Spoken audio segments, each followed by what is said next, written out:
games behind Philadelphia in the NFC East, and the Seahawks trying to break a 5-game losing streak. Efren Herrera hits it deep. Down to Newsome at the 2-yard line. The rookie at the 10, 15, 20, into the open at the 30, and all the way to the 38-yard line. Tackle made by Steve Rabel, number 83. First down, Dallas. Cowboys come on the field with Danny White, the quarterback. In the transition year, Roger Staubach, now a reporter. Tony Dorsett, the great runner, and the blocky Robert Newhouse with him in the backfield. Great setter, outside receivers, Tony Hill of Stanford, Drew Pearson from Tulsa, Billy Joe Dupree, the tight end, Donovan Scott with Fitzgerald in the middle, Rafferty and Cooper, the 5 in front of Danny White. First down at the Cowboy 38-yard line. That's Butch Johnson, 86, in motion as he gets the start, and Tony Dorsett on a sweep.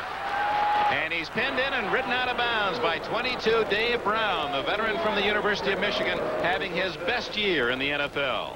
Let's check that Seahawk defense, and the pressure will be on them. Jacob Green, despite a bad knee, was supposed to start. We understand now Terry Dion is playing that left end spot. Robert Hardy, Manu Tuiasosopo, the tackles, Bill Cook for the injured Bill Gregory. Jackson having an outstanding year, 55 from Washington, Terry Beeson in the middle, and Keith Butler. And the back four for the Seahawks, and there's some substitutes there as well. Justin and Webster both hurt at the left corner. Will Lewis was to a start. We see Justin is in there at the left corner with Simpson out with an injury. Vic Minor replacing him, John Harris and Dave Brown. Dorsett on the second carry, and he is short of the initial line of scrimmage. Will bring up 3rd down and 11 as Bill Cook from the University of Massachusetts made the tackle. Actually, back at the 36, they spotted where it'll be 2nd down and closer to 12. 3rd and 12. Take one of the difficult things that Tom Landry and his staff have had to face this week. It's very difficult to get yourself ready for a team that is 4-8, that's lost 5 games in a row. And Dallas looks a little lethargic here in the early going. They can't afford to do that. Out of the shotgun for the first time. Cook almost snapped offside for Seattle. Preston Pearson, 26, shifting back with White. He's their excellent pass receiver. Plenty of time, and it's to Drew Pearson, short of the first down at the 43-yard line. And there's a man playing on this holiday with a heavy heart. Drew Pearson, his father passed away in New Jersey last Sunday, was home, flew back for practice yesterday, will play today, and return to New Jersey for the funeral tomorrow. The all-time pass receiver for the Dallas Cowboys, Drew Pearson. 4th down and 5. Will Lewis, who returned upon 75 yards for a touchdown against Denver last Sunday, a Seattle record. Danny White, good punting year for Dallas. He drives it deep. Lewis, and he is hit immediately, but breaks out of the tackle. Trying to get outside, cannot, and is down at the 16-yard line.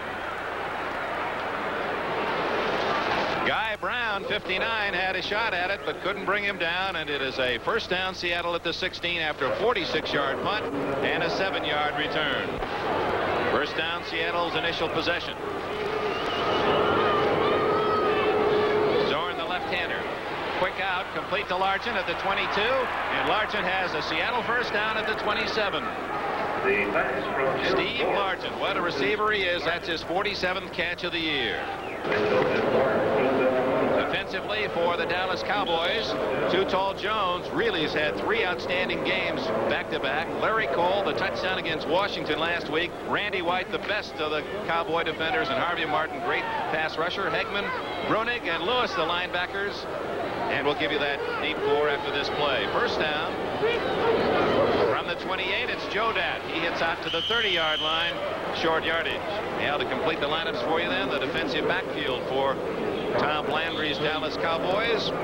Benny Barnes for Steve Wilson at the left corner. Aaron Mitchell in his 2nd year. On the right side, Charlie Waters, after out as an All-Pro 2 years ago, out last year with a knee injury, back and playing well. And Dennis Thurman, the 2nd leading tackler on that defense, out of USC, a 2-time All-American. They're very happy to see Benny Barnes back in there. Gives them some real stability on that left corner, Dick. As Merlin pointed out, the Cowboys have been hit by the big play. The quick out, complete to Steve Rabel, and he's out of bounds at the 41-yard line. Another Seattle first down. That's twice they've worked the out pattern against Aaron Mitchell on the right side. That gain good for 11 yards. The Cowboys capable of giving you intimidating pressure, but Zorn is the kind of quarterback who can scramble around, find some time. He got his time there, put it right on the money. That's a timing pattern to Rabel, who's playing with an injured knee himself. Looked pretty good on that play. Indeed, from Georgia Tech. He's the fastest of the Seattle offensive players. From the 41, the toss is to Dornick, and he is nailed by Randy White. I know it's not a very complimentary nickname, but I think Charlie Waters, when he tagged White as Manster, that's one of the all-time great nicknames. Half man, half monster. Randy White is a sensational defensive player. Well, for many years, the Cowboys got that kind of play from Bob Lilly, and now they're getting it from Randy White, using his incredible speed for a down lineman just to blow out of there, split the seam, got to the ball carrier before he had a chance to do anything. A very big play. 3-yard loss, 2nd and 13. Lawrence McCutcheon, the all-time rusher of the Los Angeles Rams, now a member of Seattle's Seahawks, wearing number 30. He's in the backfield, and he's over the middle on the pattern. Incomplete to Jodat. McCutcheon was wide open, going to the opposite side. 3rd and 13. That's Herman Weaver. 13. And you can bet those Cowboys will be coming hard at Zorn on this pass situation.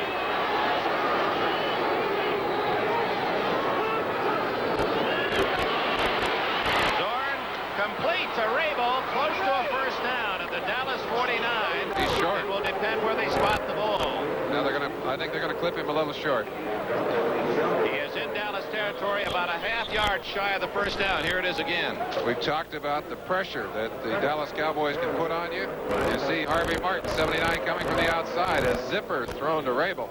I think he figured he could trying to lay that ball back on his shoulder. They're going to measure it. I'm afraid it's not enough. And it's not enough, as you can see. 4th down, and knowing Jack Patera, who played linebacker for the Dallas Cowboys in their formative years, their first 2 years under Tom Landry, and you know he'll go for it, or will he? Here comes Weaver, but that does not necessarily mean they're going to punt. This is an interesting team, these Seahawks. You never know what they're going to do. Herman Weaver, you never know what he's going to do anyway. So, old Thunderfoot from the University of Tennessee. James Jones has had an outstanding year, rookie year, 10.8 average on punts. He's at the 10. Weaver's had a couple blocked this year. I think Dallas may come after him sometime today.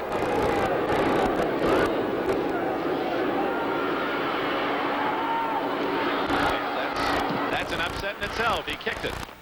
And Jones at the 10-yard line.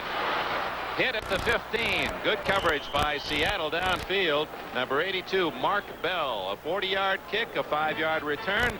Jim Zorn saying, keep some of that white meat red. Texas Stadium, the scene. Some of the folks not using their tickets today, watching on television, but a sellout. Nevertheless, 65,000, no score. Second possession for Dallas. They start from their 15-yard line. The give to Dorsett. He slants out to the 19-yard line where it'll be 2nd down and 6. Dallas has been the most successful of NFC teams against the American Conference. They are 23-9 lifetime. This year, the pattern that has been established the last couple of seasons, the AFC teams have been superior. 23-9 is the Dallas record, but AFC is 25-11.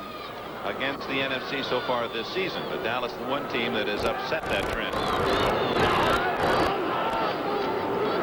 Newhouse short of the first down as he's smothered in a Seahawk blue out at about the 23-yard line. Tuiasosopo, 74, led the charge. It's 3rd and 2. Newhouse, a very difficult back to get your hands around and on.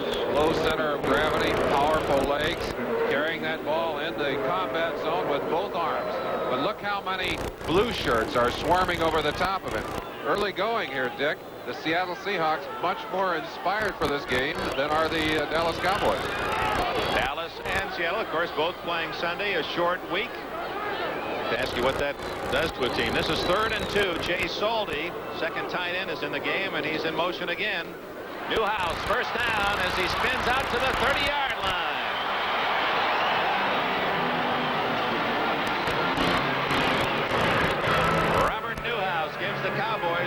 initial first down. Very difficult, as we said, to tackle it's Robert Newhouse, number 44. That was Beeson being faked to the inside. Newhouse just twisting his body. Not only has great strength, but has the ability to spin out of the grasp of tacklers. I can remember trying to tackle him. He is really hard to get a hold of and get down. Only 5'10", and he seems to be all thighs. In fact, he has to buy extra-sized pants just to fit his legs in them. White complete to Dupree, and he's bumped out of bounds at the 36-yard line. A gain of nearly 5. Keith Simpson, 42, the safety man for Seattle with the tackle. As we said, Seattle really beset with injuries, and that'll do several things to them. There are people who are playing hurt today who will have some physical problems in coverage, physical problems perhaps in handling some of their responsibilities. It also will hurt them on special teams, Dick, because that means that there are certain players who are playing all the way on offense or on defense and then having to play special teams as well. Danny White. 2-2 now. Dorsett, not much there as he's out to the 38-yard line, but you saw how quick he is in that first step. All the great backs, it just seems they're flying, and by the time they take the second step. Coaches talk about quick feet, Dick. They talk about the way the offensive lineman can move those feet. Those are the feet of Pat Donovan. You see him getting position for the block right there. You see the work of the legs and the feet, maintaining control. That's Bill Cook, 67. Rolled him over. Maybe used his hands a little bit there. Not just happy hands. You can't just use your feet these days. Donovan regarded as the best offensive lineman of the Cowboys. He's out of Stanford, where he played as a defensive tackle. 3rd and 3. Complete to Hill. And he's in Seattle territory at the 49-yard line. John Harris stopped it. Action picking up a little bit for the Dallas Cowboys. Down at field level. Hill catching that pass. A zipper from Danny White. Kerry Justin, number 26, looked like he just stumbled a bit there. He's playing on a bad leg, and had they not gotten instant support from the inside, Hill might have sprinted down the sideline with a much bigger gain. John Harris, 44, the man that came over and pinned him. Landry talking to his coaches upstairs. He's sending the plays in with his tight ends from the sideline. First time Dallas has been in Seattle territory. No score in this one. We're 7 minutes remaining in the first quarter. White going for it all. Butch Johnson is open. He had beaten Justin by 5 yards. And again, Kerry Justin, the defender, number 26, playing on a very sore knee, and White a little too strong. White had plenty of time to throw that football, and we've seen it many times during the year. You cannot give a quarterback as much time as White had and expect to have those receivers covered downfield. You see the blocking on Dion right there. That's 61. Cooper, Jim Cooper, doing a good job. Dion slipped and fell finally when he got loose, but he'd already given Danny White all he needed to get that ball in the air.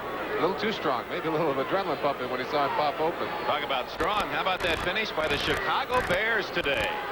White on 2nd and 10 screens it to Dorsett. He's got running room. 40, 35, and down at the 30 with a first down. A 19-yard gain. Joe Norman, 52, secured the tackle. The Bears in overtime beat Detroit 23-17. They scored on the last play of the game to tie it. Won it on a kickoff return overtime. Well, we're going to drop this one in your front room. Here comes Tony Dorsett. Strap on your chin straps right now. He's going right in there with you. Dorsett says he likes to play on the cold days. He's got his wishes today. It's a little cold. It's also slick along the sideline. Slight crest of this field, and when it gets wet, it stays slick along the sides. You saw him lose his footing there. Dorsett trying to become the first man in NFL history to rush for 1,000 yards each of his first 4 years. No one's ever done it. Newhouse down to the Seattle 26. And Dorsett needs only 170 yards to accomplish it, and if he stays healthy, certainly he'll become the first man to do it. You see Tom Landry giving the play to Billy Joe Dupree. Dupree now will relay that play to Danny White. White will call the signals. Now that could get to be a problem. In some cases where the play has to be run all the way the length of the field, Tom Landry would like to use his offensive lineman to relay the plays, but he doesn't have the depth there that he's been blessed with other years, so he's using his tight ends. He has 3 good ones. He figures that's the best way to go now. Dupree sold in. Cosby. 2nd and 7. Dorsett, big hole. And he's to the 67, Tuiasosopo 74. The two tackles made the stop. But Dallas on an impressive drive. That was the 11th play since the punt. Dorsett really rounding into shape here in the latter part of the year. It's amazing to me how deep he gets in that I formation.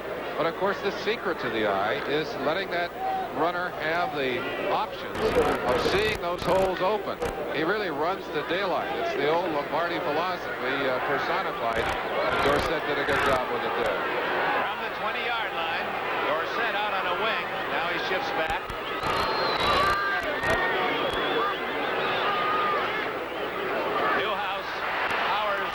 For the first down. He's at the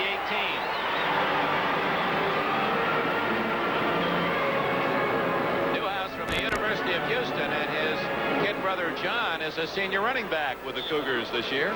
Some real hitting going on inside. That's an old Pittsburgh play, or at least we saw it first at Pittsburgh, where they're bringing the wide man in. You see Saldi coming in to trap. He's going to pick up what's left. Actually, Robert Hardy, 75, had taken himself to the inside and out of the play and opened the hole. First down for the Cowboys at the Seattle 18. White to Hill, touchdown.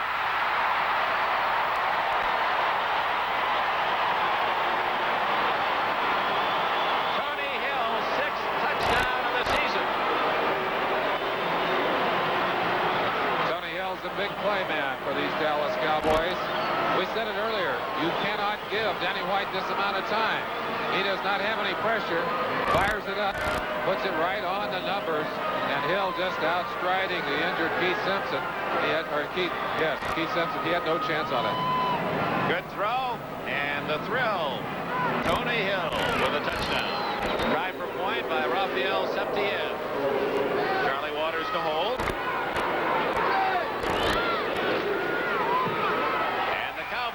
Have a 7-point lead. Timeout here at Texas Stadium. 3 minutes score of today's game. Septien nails it deep. Cornell Webster 2 yards in his own end zone. At the 10, 15, reverses and down he goes. Webster also playing on a bad knee and not at full speed. There's a lineup Sunday and a big doubleheader here on NBC. That's all Sunday, NBC doubleheader. McCutcheon to Zorn. He's in trouble. Zorn threw to a lineman.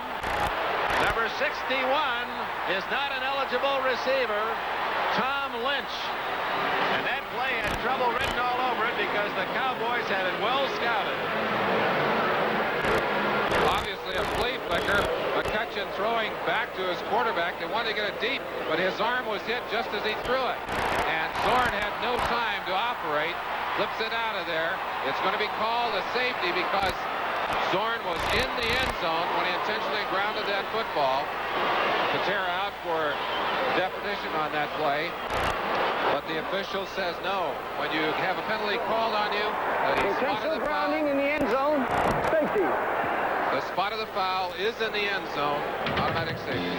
So 2 points for Dallas makes it 9-0, and now the Cowboys will get the ball back on a free kick from the 20. Well, at least we're being remembered today.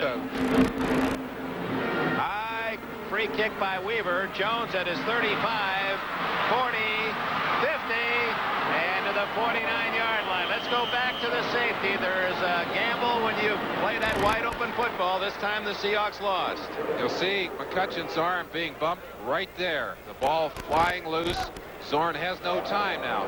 He threw it in the area of one of his offensive linemen. That's Lynch down there.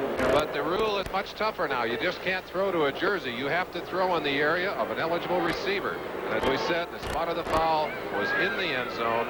Automatic safety. A very poor free kick by Herman Weaver, by the way.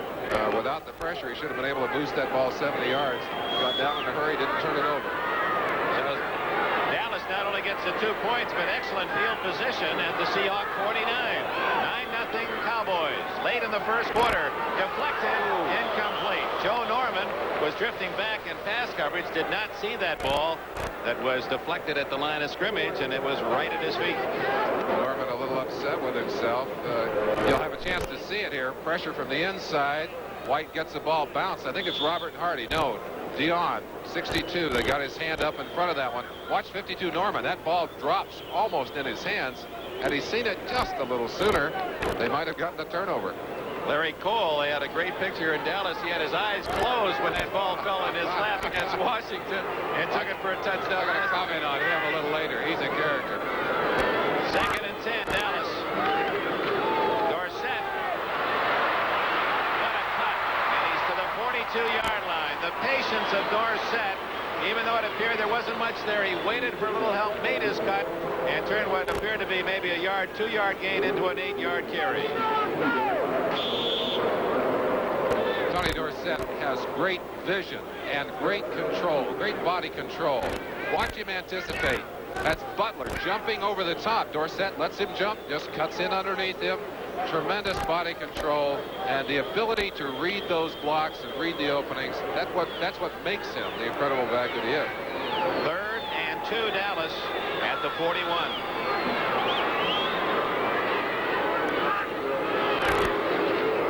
Dorsett, first down and more. And he's to the 30-yard line. A flag is down, which calls to mind the fact that Dallas last week against Washington was not penalized once in the entire game. They'll get it this time. Well, it appears that somebody was giving Tony Dorsett a little extra help at the line of scrimmage. They're going to march it back for a holding penalty. Dorsett ripped off a very solid gain, but they're going to take it back. So back to the Dallas 49. Here's the announcement. Holding, number 64, offense. Pat Haggerty, the referee, with a call, so that'll bring up 3rd down and 12 for Dallas instead of a first down near the Seattle 30. The offensive linemen have been given a lot of freedom in the use of their hands, but one place where the calls of holding are being made are at the point of attack, where the play is being run. Rafferty was at the point of attack, and he was called for using those hands illegally. Out of the shotgun.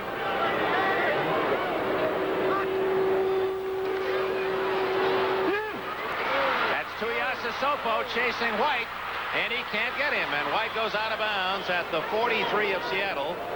4 yards shy of a first down. Joe Norman came over to make sure that he did not get the first down yardage. One of the characteristics of Dallas quarterbacks when Roger Staubach was here, and now Danny White has the same thing, the ability to run in a clutch situation, the ability to turn a possible sack into a big play or at least a nice gainer. They did not get the first down, but they saved the sack and picked up some extra yardage. Tuiasosopo putting on the heat. Will Lewis at the 10. White in an apparent punt situation. And he's going to kick it. Aims it toward the far sidelines. And a reasonably good kick. It'll be marked at about the 14-yard line. Oh, a timeout here in Irving, Texas.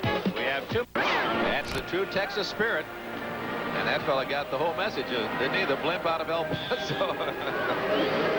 I hope Cecilia's having a good day, too. He didn't do a bad job on the peacock there either. He did a very nice job.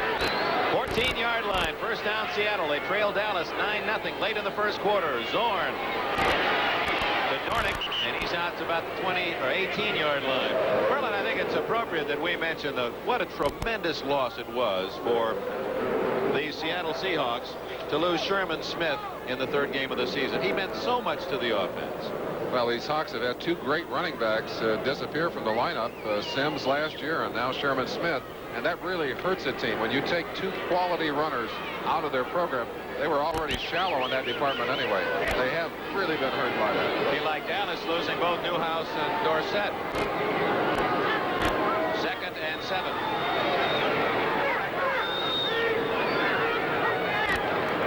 Play action. Zorn. Randy White. John Dutton was also in there. John Dutton acquired from Baltimore right at the deadline for trading last year. Watch him coming out of that 4-point stance. They're expecting run. When you see him in a 4-point stance, he's playing run. Look at the hands of big Bob Newton manhandling him a little bit. But Dutton is a big, strong rusher. He's adjusting now to this Dallas system, and I think he's going to pay some dividends. Actually, they used their number 1 and number 2 draft choice this year for him, and I think they're starting to feel that he's going to pay off for him. Teaming up the 2 inside, Bill. Randy White making that sack. Now Dutton is out. Larry Cole, the better pass rusher, is playing at the defensive left tackle spot. 3rd and 12 for Zorn. And White's got him again, and he fumbles. And unless it's blown dead, it's Dallas's ball. It is blown dead.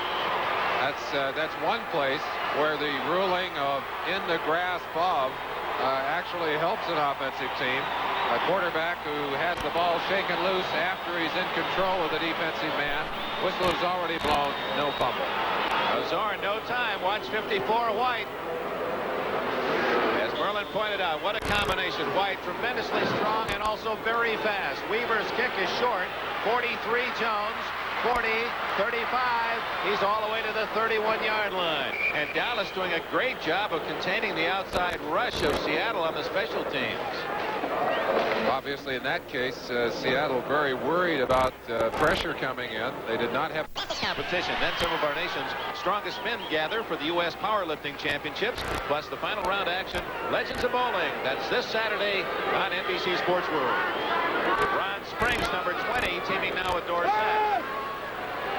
White to Dupree, drops the ball at the 17-yard line. Coverage by Keith Simpson, but it appeared Dupree should have hauled that one in. Billy got it into his hands, and I'm sure he'll register his own dissatisfaction with that. He might even get a word or two from the coach. That's the one bad thing about being a messenger. You got to go over there and talk to Tom after you drop one like that. That's right. There's no place to hide in the huddle for Dupree. Number 1 pick out of Michigan State by the Cowboys in '73. Danny White now is 5 for 8 passing, 63 yards, and the game's only touchdown. 9-0 Dallas. Seconds remaining for his quarter.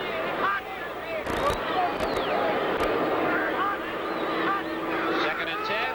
Dorsett spins for a couple extra to about the 27-yard line. Maybe the last play of the quarter. 27, 26 seconds, the clock running. Hardy and Cook made that last stop for Seattle. I think Dorsett is. There are the numbers in the first quarter, dominated by the Dallas Cowboys. They lead it 9-0 as we open the second period. Dick Enberg with Merlin Olsen. It's a critical down, 3rd, and about 6 for Dallas. Seattle trying to stop the Cowboys, who already have 9 points. Shotgun, and then a handoff to Dorsett. First down, and he's out of bounds at the 11-yard line. It's an unusual run from that shotgun formation. You don't see them do it very often. They'll have maybe only a half a dozen plays. This one is very effective. Dorsett breaking in front of the on-rushing lineman. Gets out to the outside. That's Herb Scott, 68, getting a block on Vic Minor right there. And Dorsett just accelerating up the sideline for a big first down. Now, if they can get this one in, they can put Seattle against the wall, Dick. Now they make it and more on 3rd and 6. Ball just outside the 11-yard line. Butch Johnson in motion. Dorsett tripped up, ran over his own blocker, number 64 Rafferty, and there was Robert Hardy, 75, to secure the tackle with Keith Butler.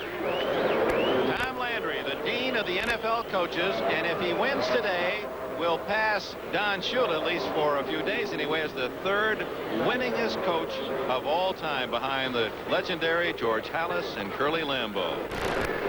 He and Shula both with 181 at the moment. He's certainly a powerful man to head this organization, and the consistency. His mark is really consistency. He provides that leadership for this team.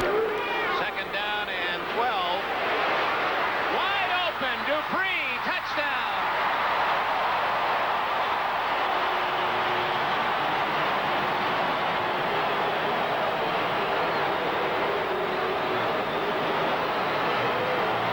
When you have a receiver break that open, you got a lot of people looking at each other in the defensive secondary because somebody just flat blew it. Look how how far he is away from everyone. He just has to worry about dropping that one. That would be embarrassing. Watch Dupree now in isolation, and there's no one even close. No one even close. 14 yards officially. Here's Septien's try for point. And it's right down the middle. You really can tack on that extra point, or that touchdown and extra point. There's a flag down, by the way, on the extra point try as part of the safety, because it was the safety that 16-0 Dallas. Seahawks sidelines. Took them only a minute and a half to go the 31 yards in 5 plays. 14-yard touchdown pass. Good kick again. It's Webster bringing it out. Fumble! And I believe the Cowboys have it. Yes.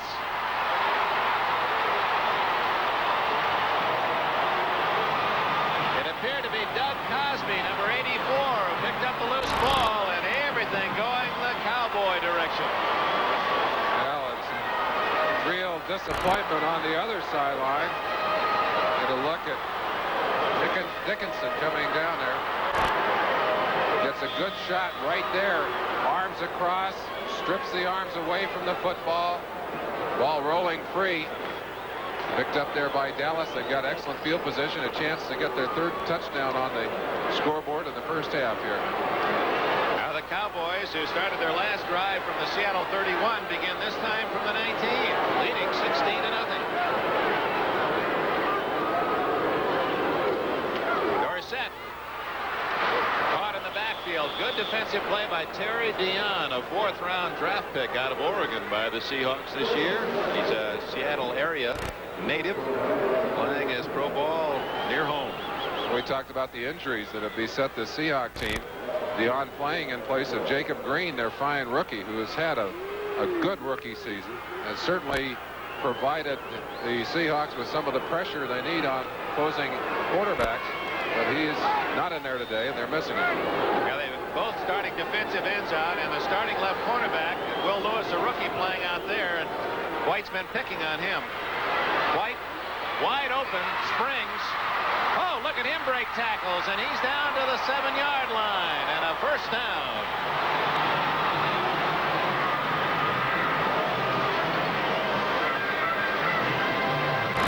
Watching Danny White at ground level, dropping back, finding time, picking out an optional receiver. The man he wanted was not open. Springs did a good job of finding some open territory, and then does an excellent job of breaking tackles. Works his way all the way down inside the 10-yard line. We've still got a Seahawks player down on the field. They're tending to him now. Terry Dion is the injured Seattle player. A timeout. 13 minutes left in the...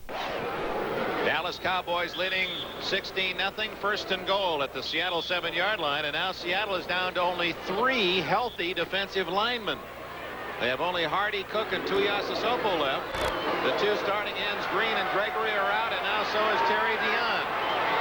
So Terry Renaker, a linebacker, is in.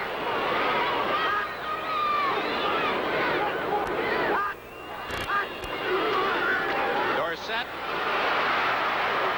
One of those patented skipping moves of Hawkeye from Pittsburgh, and he's to the 3. That's the kind of play that you really can't make normally on natural turf. You can do it on the artificial turf. The traction is so good that you can make that skip and that stagger step and that quick hop. The game on the artificial turf, Dick, is much quicker than it is on the natural turf, and it's a game that is, well, it's special for the backs who can take advantage of their quick footing and get up through those holes like Dorsett did on that play. Good news, 62, Dion back in for Seattle. Injury not serious. 2nd and goal at the 3. And White does not like what he sees and calls time. You talk about the quickness of the game on artificial tennis. More NFL action this Sunday. 2nd and goal at the 3.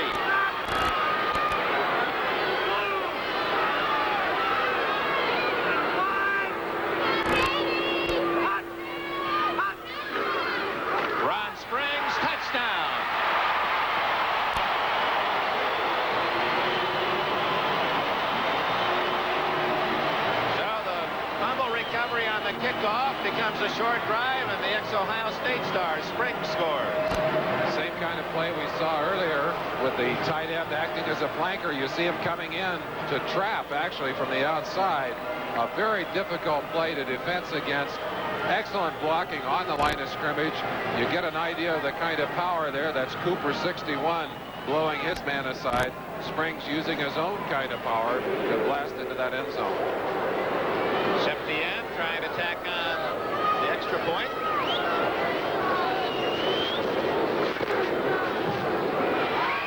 And it's plenty good. So the Cowboys. Rafael Septien, kicker for the Dallas Cowboys. Y quiero desear a ustedes y su familia un feliz día del turkey. I guess that's a. Raphael said yesterday he couldn't remember any word for Thanksgiving, so he just fired a turkey at you there, and I guess that all comes out just fine. I guess that'll do. Thank you, Raphael. Both kickers natives of Mexico. He's from Mexico City, and Efren Herrera from Guadalajara. Webster at the 3 gets another chance. 15, 20, and tackled out of the 25-yard line. Kurt Peterson made the stop on the special teams for Dallas. We ought to point out, Dick, that this Seattle team is not only injured, they're tired. They've had 3 games in 11 days. They played a Monday night game, then a Sunday game, and then they're here on a Thursday. And 2 of those games have been on the road. Dallas has had 3 games in 12 days, but they haven't had the road schedule. And it really is the team that has to travel that hurts the most in a Thanksgiving Day, a short week like this. That certainly is borne out on the score. Jim Zorn trying to get the offense clicking. McCutcheon, and a flag goes down as McCutcheon is hit at the 29-yard line. Too Tall Jones made the stop, number 72. Ed is coming out with a couple of 45 records, he told me yesterday. One is rhythm and blues, one soul.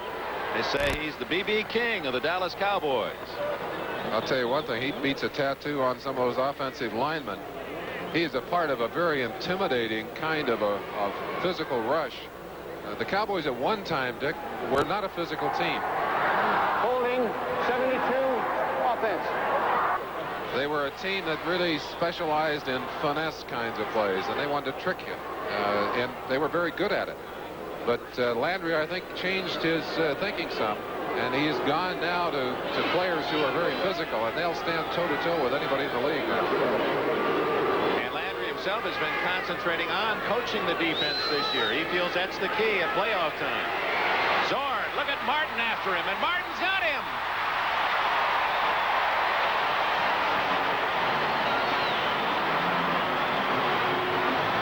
Martin is 250 pounds and running like a sprinter out of the blocks to get Zorn. Pressure begins on the inside. Watch Harvey Martin, 79, a stunt. He's going to come all the way underneath both of his tackles, blows right by 51 John Yarno, and he just overhauls number 10 Jimmy Zorn and turns him upside down. Zorn must have thought he came out of the bleachers in the end zone. Where did he come from? Fired out of a cannon on the other side. Was he ever? Seahawks having trouble buying a yard. That's McCutcheon into the secondary, 25-30. McCutcheon at the 40. He's all the way to the 45-yard line. They used to call him Lawrence of Los Angeles in his heyday with the Rams. 4 times over 1,000 yards rushing, and that was reminiscent of his great games in the Coliseum. 32 yards on that play. I'm sure that's Lawrence's biggest of the year. In fact, I'm sure it's the biggest he's had in several years. Never a great breakaway threat. Did not have the speed, but always the ability to read that hole and to get that quick acceleration. That's the best I've seen him run in years. A nice man. Good to see that after he went to Denver, couldn't make it there, and then Seattle picked him up with their injury problems and contributing to the Seahawks. Has his family and friends up from Houston watching him today. First down from the 45. Zorn going long for McCollum. Almost intercepted. Aaron Mitchell, 34, and Benny Barnes, 31, had him well covered. One of the weaknesses of the defense, of the flex defense, is the fact that both of your defensive tackles are in a 4-point position, and one of the tackles well off the ball. You see how slow they are at getting into the pass rush, Dutton finally getting in there, but not until the ball had been thrown. They gave Zorn way too much time. First down passing. If you can throw the ball well on first down against the Cowboys, you can really give them fits.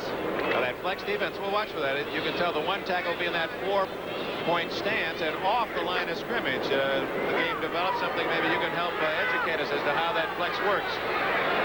You see the one man in the middle over the nose playing back off the line defensively.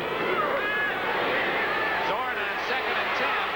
Screens it to Jodak. Gets a block. 50. And he's to the 43 and a first down in Dallas territory. Randy White, with all that size and muscle, chased him down after a 12-yard play. One of the secrets of the flex defense is the flow of the inside people.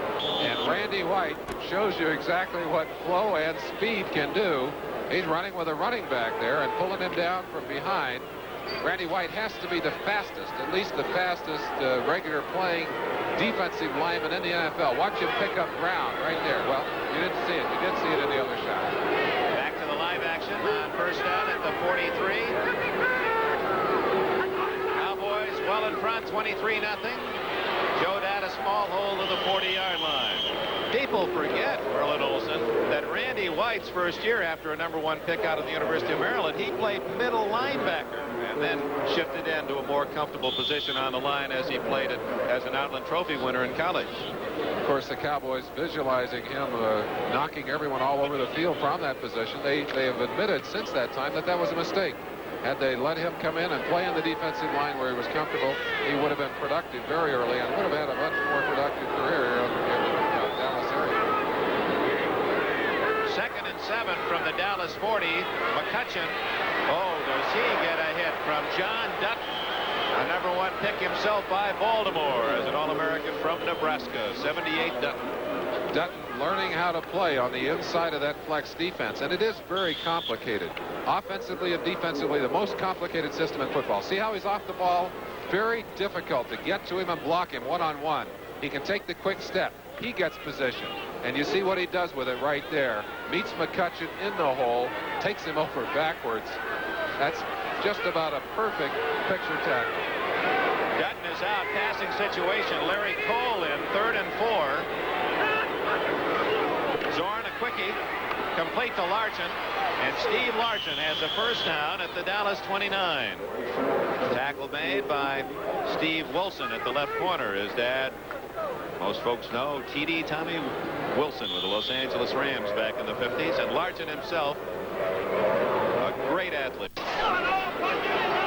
Largent, with that catch, now has 48 for the year, the leading receiver for the Seahawks. They trail 23-0.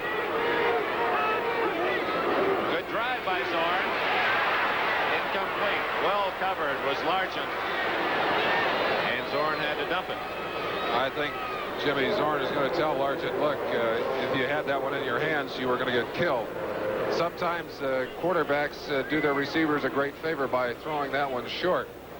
Very often you hang a receiver up and he gets creamed from the backside. He may fumble the ball, may yet, even worse, break a rib or be injured. Efren Herrera. We'll be hearing from him a bit later on our telecast. You saw him on NFL 80, fine restaurant, El Jardín, with the NBC crew enjoying Mexican. The Cowboys enjoying this first half, 23-0, midpoint second quarter. Seattle trying to get on the board. 2nd and 10 from the Dallas 30. This is their deepest penetration of the game.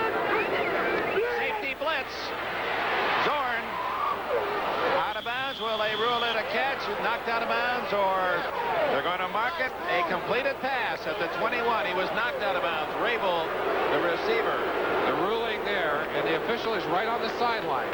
If, in the opinion of the official, the receiver would have come down in bounds and is knocked out by the defender, they'll rule the ball complete at that spot. That's exactly what they've done here. Randy Hughes, by the way, number 42, has been out the entire season. And the Cowboys so pleased that he's healthy. Activated last week, didn't play. Hughes from Oklahoma.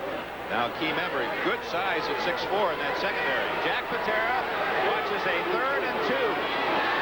Zorn intercepted. Mike Hegman at the the 20-yard line.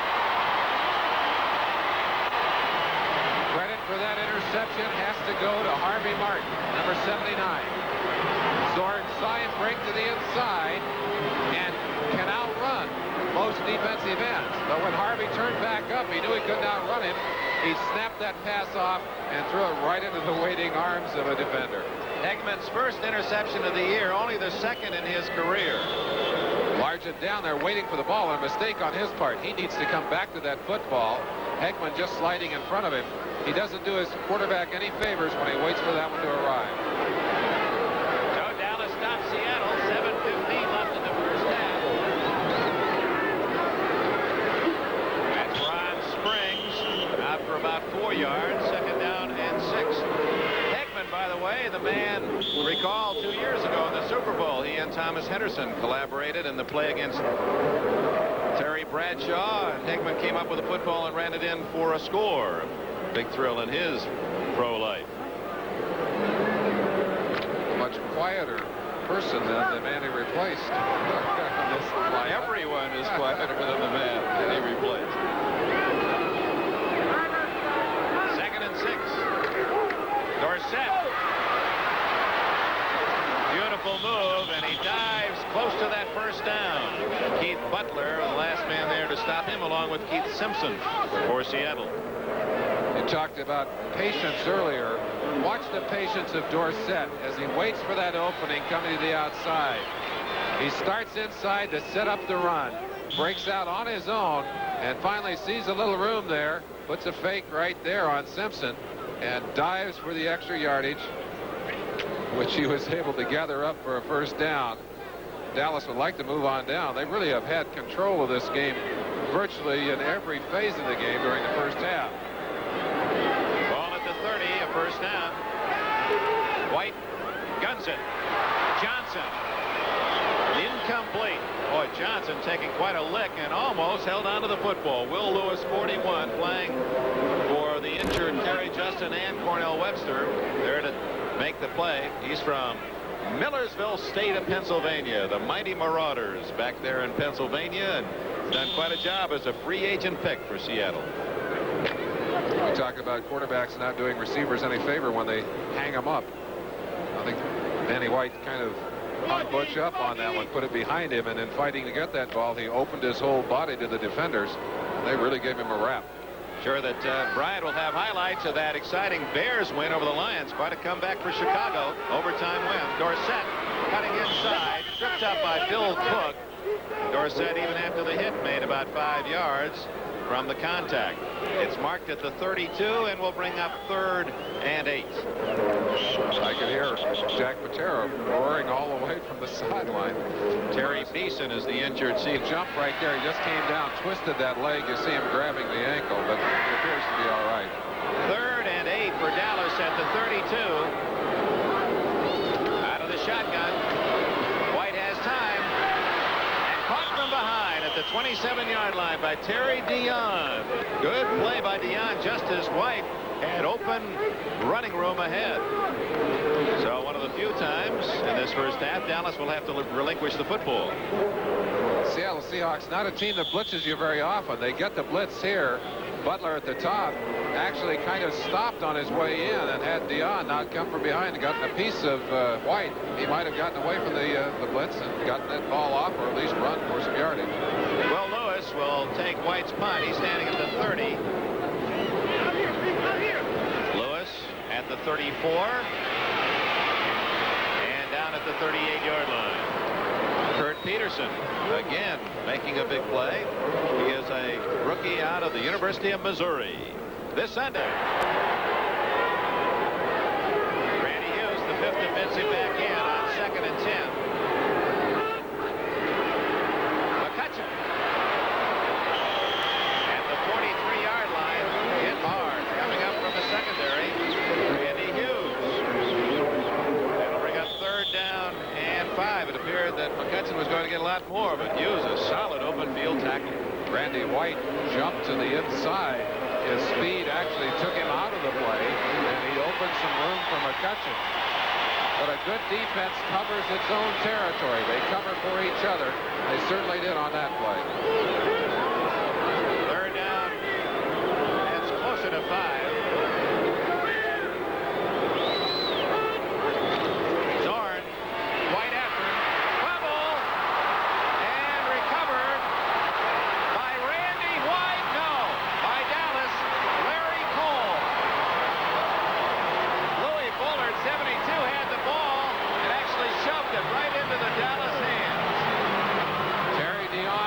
mistake there.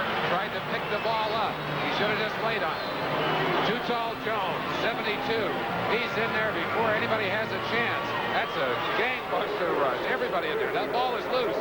Dion should have just laid on it instead of trying to pick it up. Lynch there as well. But of course the Cowboys came up with the football. It was Louis Bullard, not Dion. 72. I don't want that big Terry Dion to get mad at you. I wouldn't want him to. You're right about that. 32-yard line. Dallas with all the breaks, and they lead by plenty, 23-0. Dumps it out in the flat to Dorsett. Simpson can't bring him down, but Butler can. Joe Norman there as well. It was Joe Norman who made the hit. He's from Indiana. Second-round pick a year ago, recruited by the Hoosiers as a quarterback. That's about the most one-sided game we've seen this year, is it not? I think it is. Harvey Martin getting a little attention for his ankle over there. They would not want to lose that big man.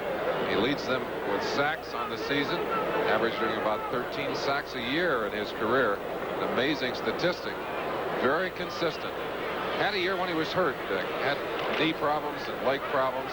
And a lot of tackles around the league relished the fact that they did a good job on him. He's back. They can pay for that. 2nd and 4, Dorsett. Another weaving run. The artistic Dorsett is to the 14-yard line, and another Dallas first down. He's a thing of beauty. Well, they say he likes to play in the cold weather. Seems to have a greater amount of energy. Seems to get his rhythm a little bit better. Watch the acceleration and the quick moves. I think that's as much a function of eyesight, of vision, as anything. The ability to see those holes and then to have the body control to take advantage of them. And we talked about this being potentially Dorsett's.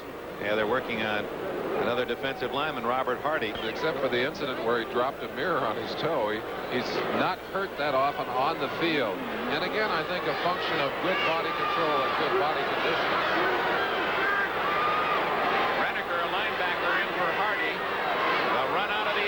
First down at the 14. Newhouse back against the green to the 3-yard line.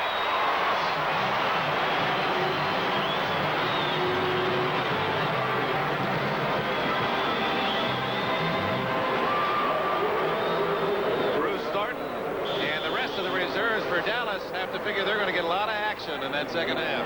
Billy Joe Dupree just buried Dion in there. You see bodies flying everywhere. Some great blocking on the line of scrimmage for the Cowboys. They buried it all the way down to about the 3-yard line when they picked up the first down. First and goal for the Cowboys at the 2-minute warning. 2 minutes left in a long preceding announce. Now the Cowboys having no trouble locating the end zone. Lead 23-0. 2 minutes left in the half. First and goal.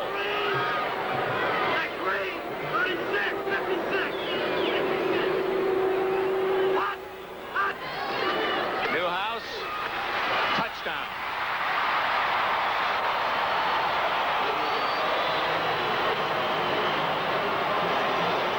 Now the Cowboys are spreading the wealth. Newhouse joins Dupree, Tony Hill, and Ron Springs with touchdowns. Not much in his way as he steps over there. Joe Norman, 52, arriving at the scene. That's like trying to knock down a bull.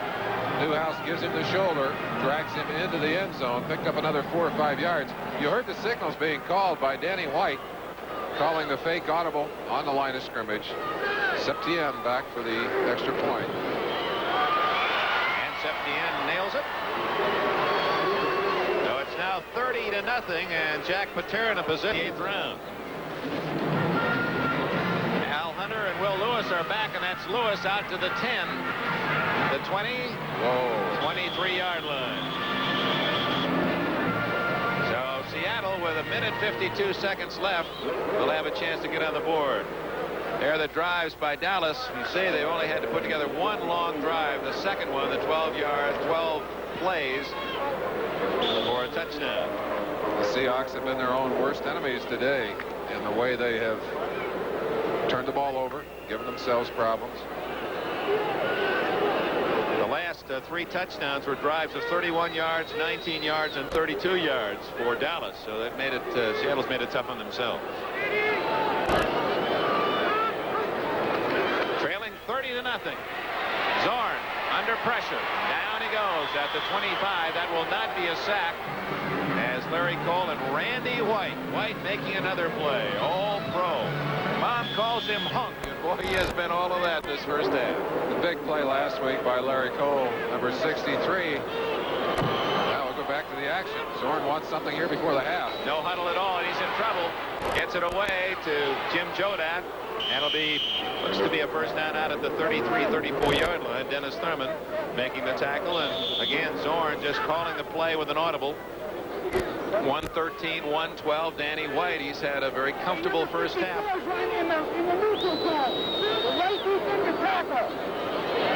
White after Zorn again. He escapes the pressure. Now he's in trouble.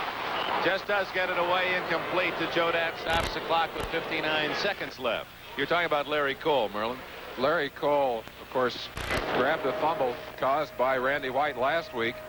Rambled almost a length of the field, and not very fast, I might add. I thought he needed a gas station down there about the 10-yard line.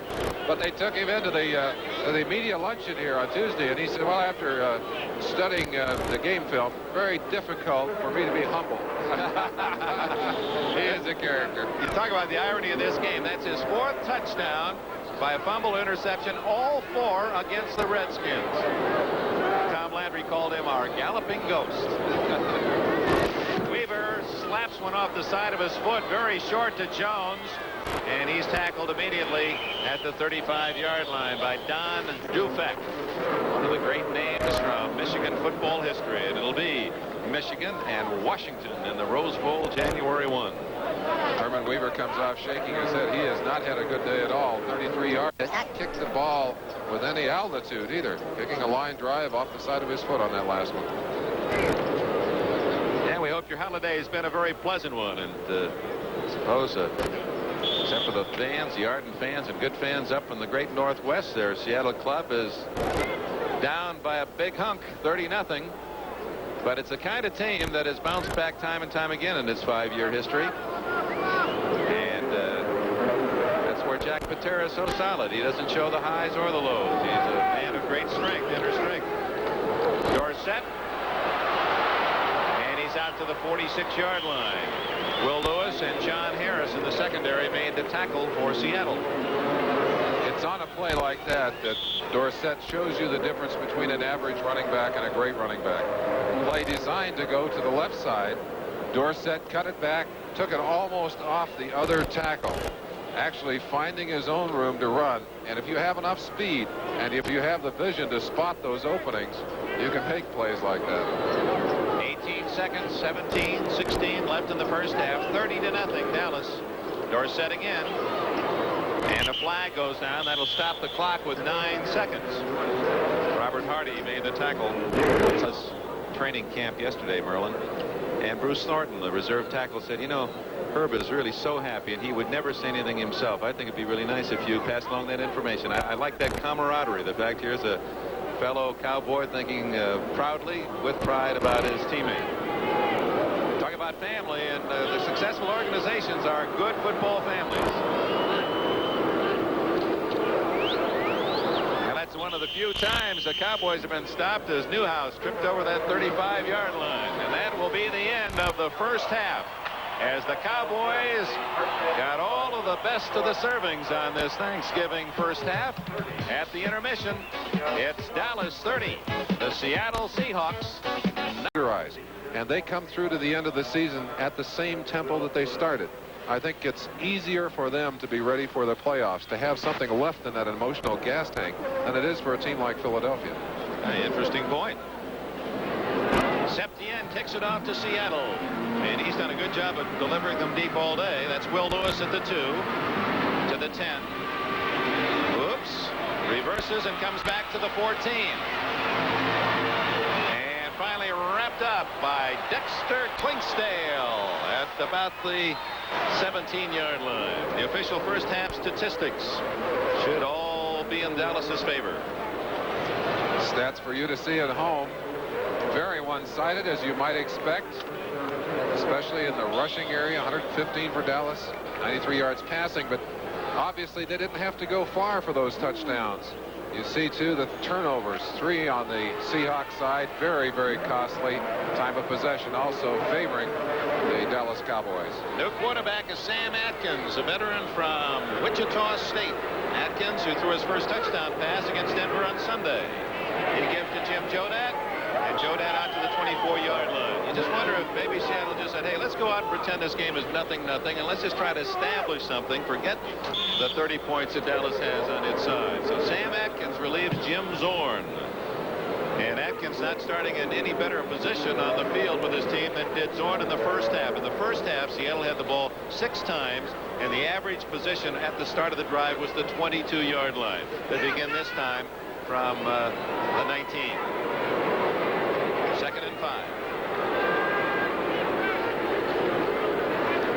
McCutcheon, a play-action pass, throws it in the dirt out at the 33-yard line, intended for John Sawyer, the tight end. Jim Zorn, who hitting 57%, but sacked much more this year than last, and he had only 6 touchdowns in the last 9 games, and so Zorn just given a rest here in the second half. Dick, we'd like to pass along wishes for a speedy recovery to Dan Rooney, injured in an automobile accident, 2-car accident.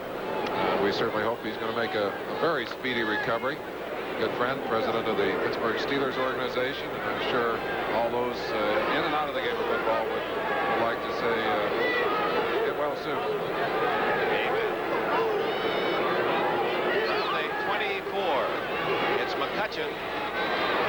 Second effort by McCutcheon, but I believe he'll be short of the first down at the 28. I know, Merlin, on holidays you have, and I have 2 visited hospitals, and there's something about sports on television during the holiday period that for many folks at this time of the year, that is their communication with the outside. And we hope that in some way we brought a little extra to you on this Thanksgiving holiday, and we send wishes to all of those who might be watching today and in that position, a speedy recovery.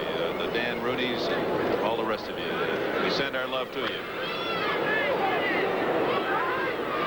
Favorable spot for the Seahawks, and they have a first down at the 29. Good second effort by McCutcheon. Atkins to McCutcheon, and he's to the 31-yard line. Harvey Morton made the tackle. The anchor stone of the defense is the middle linebacker. In this case, Bob Brunig, number 53. Only the 3rd of the fine chain of middle linebackers. You see him exploding up inside, taking the angle away from McCutcheon. John Yarno, the center, 51, just could not handle a rush of Brunig on that play. McCutcheon trying to cut behind him, but Brunig had the way shut off and tackled him cleanly. Brunig from Arizona State. He is musically inclined as well. Plays the guitar and sings. 2nd and 8. Atkins in trouble. Screens it to McCutcheon. A good catch by McCutcheon and a good move. 35-40, and he was tripped up and had blockers downfield. So McCutcheon twice today has shown excellent open field moves. A little Fran Tarkington out of Sam Atkins there. Watch the reverse roll. He's going to get tremendous pressure here. Now he'll reverse out of there, come back the other direction, flips it over the head of Larry Cole. Now watch McCutcheon here. Beautiful move outside to defeat Benny Barnes. Jumps over another tackler, gets downfield before he's finally knocked down. And we see Harvey Martin, who injured a leg in the first half, walking with a slight limp off the field. Bruce Thornton has replaced him. First down at the Seattle 42. Just underway, second half. Cowboys well in front, 30-0. Atkins, incomplete. The large head almost into the arms of Aaron Mitchell, the right corner of the Cowboys. A timing pattern. Atkins throwing a little high, and Largent did a smart thing. Got up and tapped that football a little bit. If he hadn't done it, I think it might have been intercepted. Interesting point to make here, Dick. Some people at home watching this game would be asking if Jack Patera has benched Jim Zorn. I don't think that's the case at all. But a game that's out of hand like this, Patera needs to know about his backup people. He's also conscious of the importance of Zorn to his team. Doesn't want to get him hurt. And, of course, when you're this far behind, the defense really goes after a quarterback. He's also made some changes in that line, Merlin. We'll focus on that. Quick hitter by Jodat. And he has a first down and more all the way to the 39 of the Cowboys. Charlie Waters finally rode him down. Jodat from Carthage of Wisconsin. One of the many athletes out of small colleges to play well in the NFL. Jimmy Jodat, we saw him go over 100 yards against Washington in his first start ever. He started a number of games since then. Has not had that good a day since then, but certainly a fine gainer there. Got a feel. We got a little fire out there. Jodat and his bride there. He was married this past summer. Airline stewardess he met on a football trip back to the Boston area. Atkins heads for cover. And he was helped that way by Larry Cole.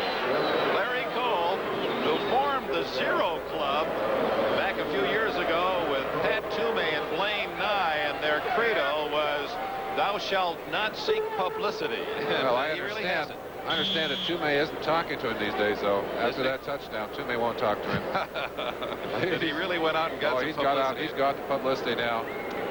Lording himself around. Joe Palooka, they called him in college, and you can see that likeness. Joe Palooka, the Cowboys. Larry Cole.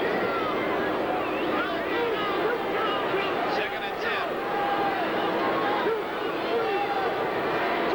McCutcheon and Jodat, two ex-LA Rams behind Atkins. That's Jodat right into the arms of the linebacker Anthony Dickerson from SMU. Played in the Canadian League 2 years ago. Did not play football last year and signed with the Cowboys this season. Too Tall Jones, really best known as a pass rusher, but obviously learning how to play the run as well. Excellent pursuit as he dove across inside. Ron Essing, number 64, put a helmet to his chest, but he was really closing it down from the outside. Essing, a rookie from Grand Valley State, is playing with Jeff Sevian, new left side of the line for Seattle. As Bullard and Lynch given a rest here in the second half. 3rd and 11, and he took too much time. That's Al Hunter with the ball. One of the other things that happens, and it's an interesting and I think rather unexplainable phenomenon, when you replace a number 1 quarterback, put a number 2 quarterback into the game, and just almost inevitably the defense lets down. I don't know why it is, Dick, but it's happened too many times in games that I've watched to believe that it's anything but a very real happening. It's happened here in this game. The Dallas defense obviously letting down a little bit when they saw Sam Atkins come into the game. The official attendance in-house, 57,540, over almost 65,000 tickets sold, 7,300 no-shows. 3rd down, 16. And now Atkins calls time. So a 10-minute on that sideline. That's an excellent point. That's you know that this is the kind of team that if any can bounce back, they can. Atkins going long for Largent. Interference. But we have a holding penalty, I'm afraid. I think they're going to cancel each other out. That's too bad. Largent doing a beautiful job. The secret to success in a long pattern like that is concentration. Sam Atkins gets time to deliver that football. Gregory coming in from the outside. Not Gregory, but Bruce Thornton. Pass thrown. Now watch the concentration here. Going back toward the football. Largent bumped several times in the process. They're going to call it whoop. That's a personal foul also against Dallas. Okay, so the interference call will go. Head slap. Well. Little layup on that one. So it's 1st and goal, Seattle, just outside the Dallas 1-yard line. The Cowboys this year have not logged a shot. Jim Zorn now rooting for his backup, Sam Atkins. McCutcheon and Jodat behind Atkins.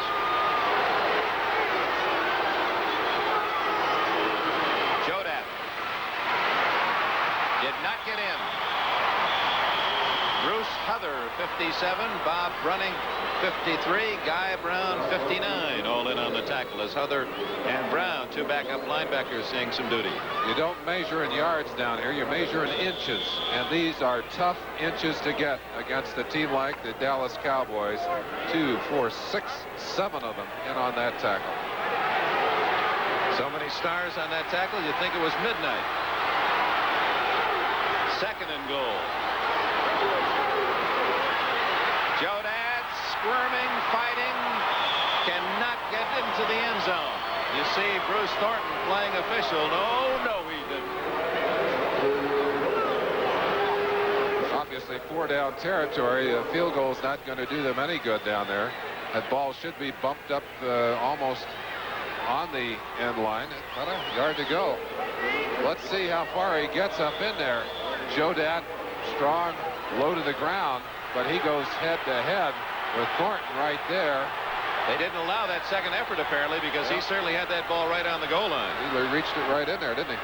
So apparently the whistle had sounded when he was straightened at the 1-yard line. Where it is 3rd and goal, and Atkins has to call another timeout. Goal. Crowd coming to life for the defense. They want to shut up. Atkins. Wide open, but incomplete to Ron Essink, number 64. He was lined up as a tight end. Atkins was forced to hurry the ball away, although he had a man wide open. How do you defeat a play-action pass? Well, you get there with tremendous pressure from the inside. Randy White just overwhelming people on the left side of that Seattle line. Ball had to be thrown quickly.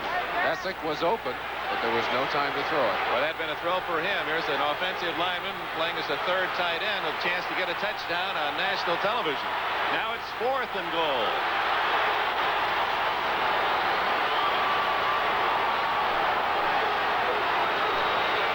Atkins couldn't get the ball off to his back, and Dallas is held.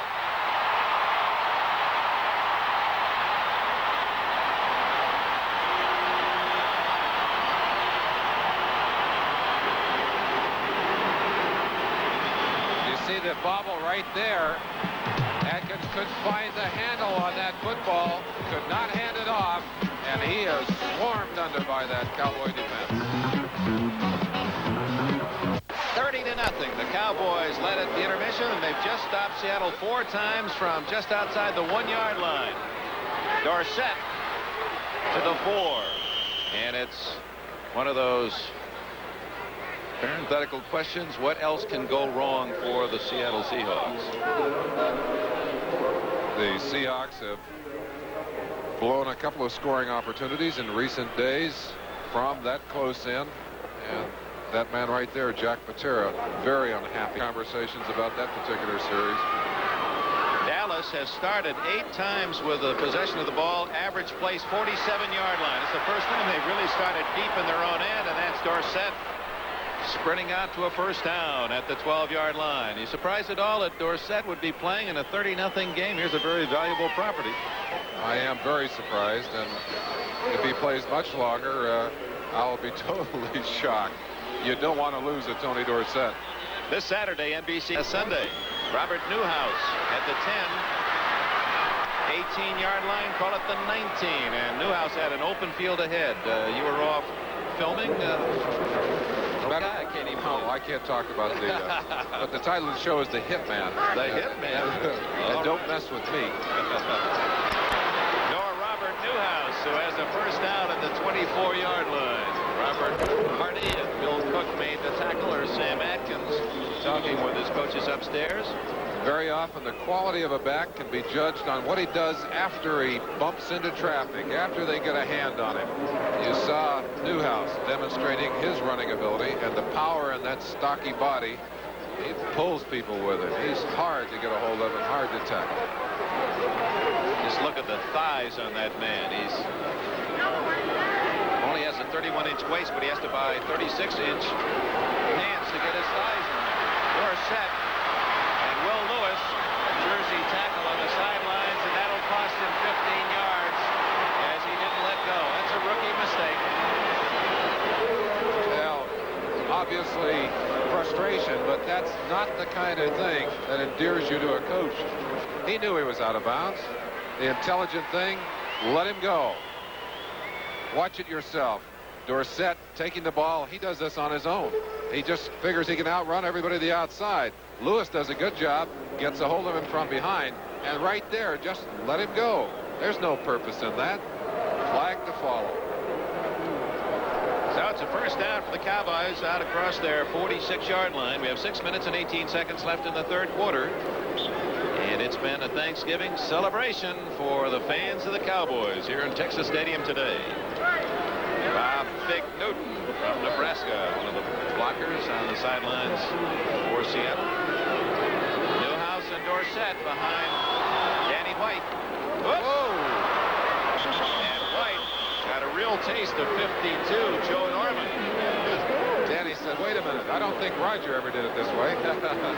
Roger certainly didn't want to do it that way. Second sack is what they'll call it. He hooked his foot, I think, on the foot of one of his offensive linemen. Almost tossed that ball up to Dorsett. I think wisely decided just to eat it. I talked to Danny White about his adjustment to starting responsibility. He said it gets a little easier every week. But of course, he was well qualified to step in at quarterback. He paid his dues at his apprenticeship. White to throw, batted at the line of scrimmage. That's 2 by Bill Cook today. White played 2 years in the World Football League at Memphis before coming here, and this is his 5th season. So he's really had 6 years of pro football before becoming a full-time starter. Plus the fact, a great athlete. He was drafted by 4 Major League Baseball teams as an infielder. Very bright, and he comes from pretty good stock. His daddy, Byron Whizzer White, was an All-American at Arizona State in the 50s. Not the Supreme Court justice, but another Whizzer White. So he had a lot of things going for him, and much like Staubach, wasn't the starter right off the bat. He was able to work into the Dallas system. Out of the shotgun. Going long down the middle. Norman intercepts for Seattle. The first turnover for the Seahawks. Joe Norman, his first interception as a pro. If Danny White has a weakness, Dick, it is in the hanging of that football. He'll let it hang out there sometimes, and he has been intercepted very frequently in the past weeks. That's a dangerous thing. Look at that ball.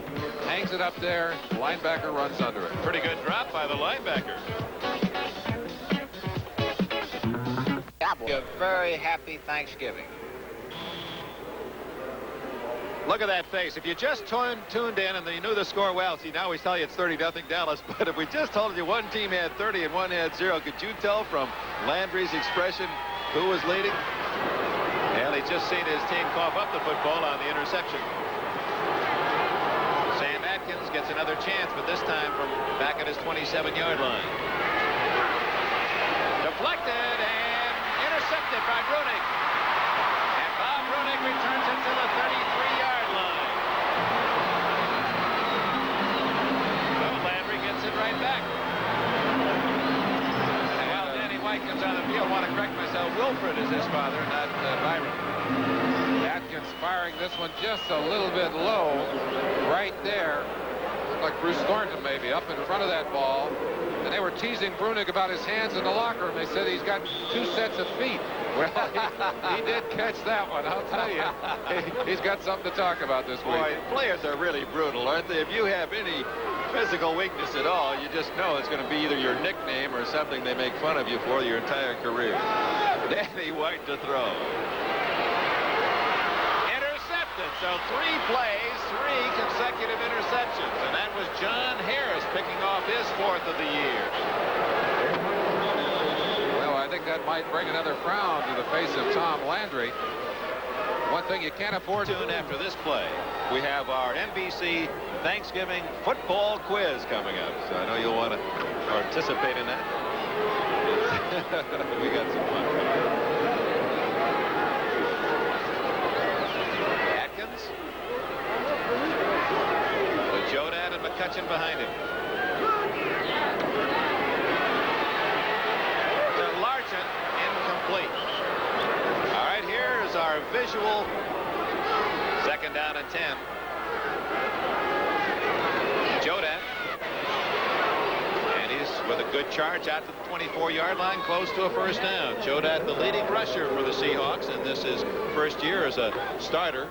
His days as a Ram confined to part-time duty and special teams. He was the captain for them, and he's getting up near the 500-yard mark with Seattle. That's a first down at the 24. The specialization in the game of football goes beyond just the players themselves. You saw all those different kinds of shoes. Not uncommon for one player to maybe have 4 or 5, maybe even more than that, different kinds of shoes for different kinds of turf. Wet, dry, special kind for one artificial turf is special for another. First down play for Atkins. Yes, Larson to the right, McCullum to the left, and he goes beyond the 30 seconds again. And it's a 5-yard delay of game. I finished playing on it. Very frustrating. Well, it changes to it. First down, 15.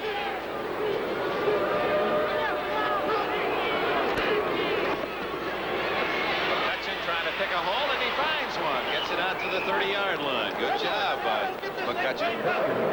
I think the other reason I dislike the artificial turf, Dick, is because it is so hard. I mean, you really take a beating physically, and it burns. You see the elbow pads on McCutcheon as he walks away there. If you don't have elbows and knees properly padded, this turf will just burn you to shreds, and you come away with those horrible burns that don't heal for maybe a week or two. They're like the old floor burns in basketball. Exactly, and they'll eat you up. This turf especially, I think this is the worst turf for that. Second down and 4. Jodet burrowing his way near the 35-yard line. That'll be close to a first down. Well, this Sunday, NFL 80, and here on NBC, a big doubleheader for you. Maybe we can find that out. That's going to be a great assignment. Atkins, out of bounds, incomplete to Mark Bell from Colorado State. He and his brother Mike, twins. Mike, of course, a top player with the Kansas City Chiefs. He was being covered by Randy Hughes, and interesting that the Cowboys lost so many of their starting secondary last year. In fact, lost the whole battle. All 4 of them gone. Reconstructing, doing a good job of it. Saw that shot from the bench. You see why the bench may be the worst seat in the house. Second and 10. 3 minutes remaining in the third quarter. 30-0. It's been Dallas all the way. Sam Atkins incomplete to Jodat. Bruce Thornton really putting the heat on Atkins. There's the open roof At the 35-yard line, 3rd and 10. Oh, you players never change, do you? 3 wide receivers in. Rabel is wide right. Larson left with McCullum slot right. And a flag down. Early movement. Appeared to be Seavey in the center of the line. It was just Seavey getting up a little quickly. Well, Steve Meyer was injured in the preseason. And then Dave Craig made the club, the rookie out of Milton College of Wisconsin. Atkins is a half Indian. He's from the Algonquin Nation, the Chickahominy tribe.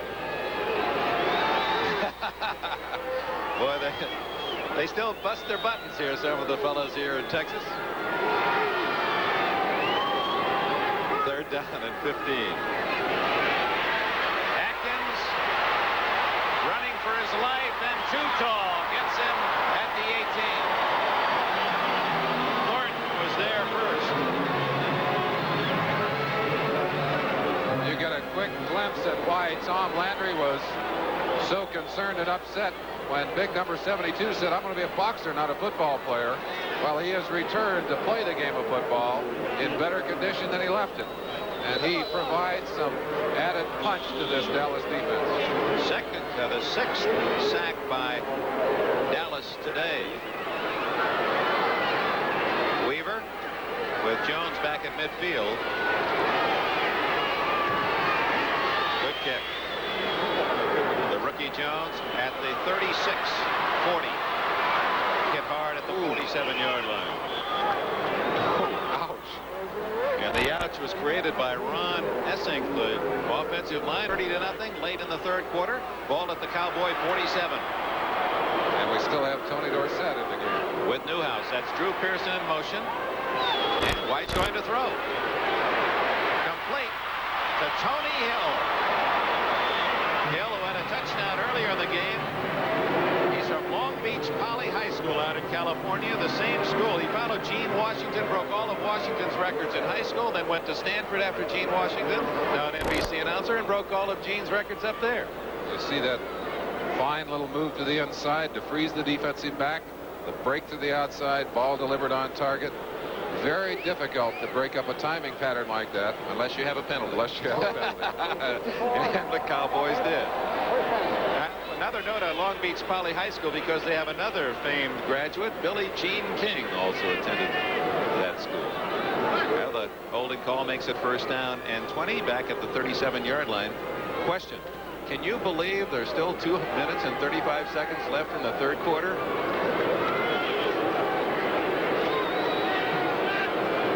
I can't. Anyway, screen to Dorsett. 40. And he's back to about the start of this series at the 47-yard line. Bill Cook, chasing the play, made the tackle. Cook has done a good job. He's been in a lot of tackles today. Sometimes in the game of football, you just have to sacrifice your body. Watch number 58, Terry Beeson. He reads the screen. He's coming up. He sees a wall of bodies. Now watch this. He's just going to throw himself over the top. Missed the tackle, but really had no choice. He took out a blocker in the process, forced a cut by the back, actually helped the tackle to be made by forcing the back inside. And actually, he came to Seattle as part of the Tony Dorsett trade, actually the trade of the draft choice. They meet again. Here's Dorsett, 50, and bumped out of bounds by Will Lewis at the 45 of Seattle. That'll be short of the 1st down, bringing up 3rd and 2. One of the things that I'm sure Tom Landry and his staff will do now in the 2nd half of this game is to showcase some different looks, some different plays, perhaps some unusual formations. They know that people are going to be examining these films, and they'd like to make them do some extra homework, some extra practice work. If they're not complicated enough, I'm sure that that man right there is saying, now, what can we show them to make them spend another half an hour on the practice field? With its 30 points today, the Cowboys are now the top scoring team in the NFL. Of course, they have an extra game over New England. 3rd and 2.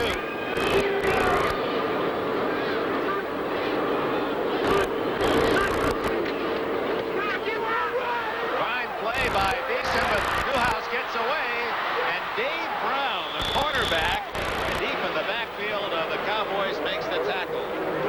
So Butler made the hit and forced Newhouse deep and wide, and Dave Brown. That's sending quarterback with a play. That's the kind of play that Tony Dorsett can get away with, but Robert Newhouse just does not quite have the speed to do it. Brown, one of the original Seahawks, showing fine speed himself as he comes from behind. The tackle is square field 44, Newhouse. Now Danny White to punt. Will Lewis back at the Seattle 15. Here they come. But good blocking and a good kick. Lewis in trouble. Late their catch at the 9-yard line. Just as Benny Barnes arrived. Barnes, the veteran, still does that as well as anyone. He's tough to knock down from his own 9-yard line. Play action to Jodak. Down the middle. Intercepted again by Hegman. His 2nd of the game. Mike Hegman at the 27-yard line.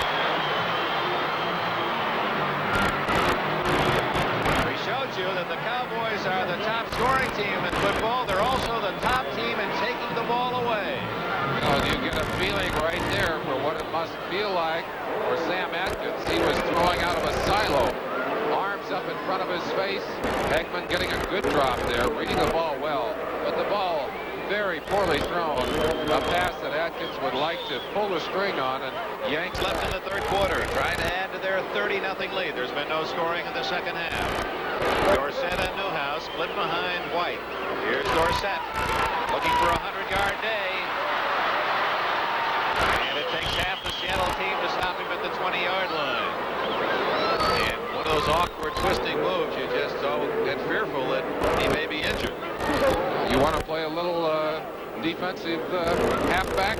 Come on in, put on your helmet. You get a feeling for what it's like to try and keep up with Tony Dorsett. Dorsett finally crowded in and taken down, but gets himself about 6.5 yards in the process.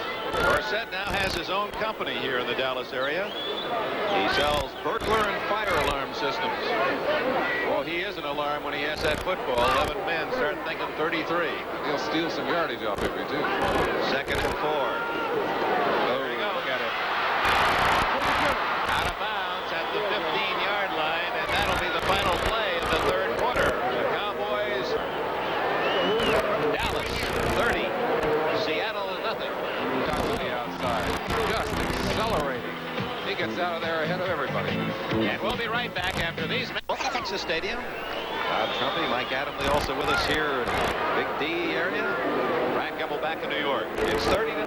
Dallas leading. First play of this fourth period. And it's a first down from the 15 of Seattle.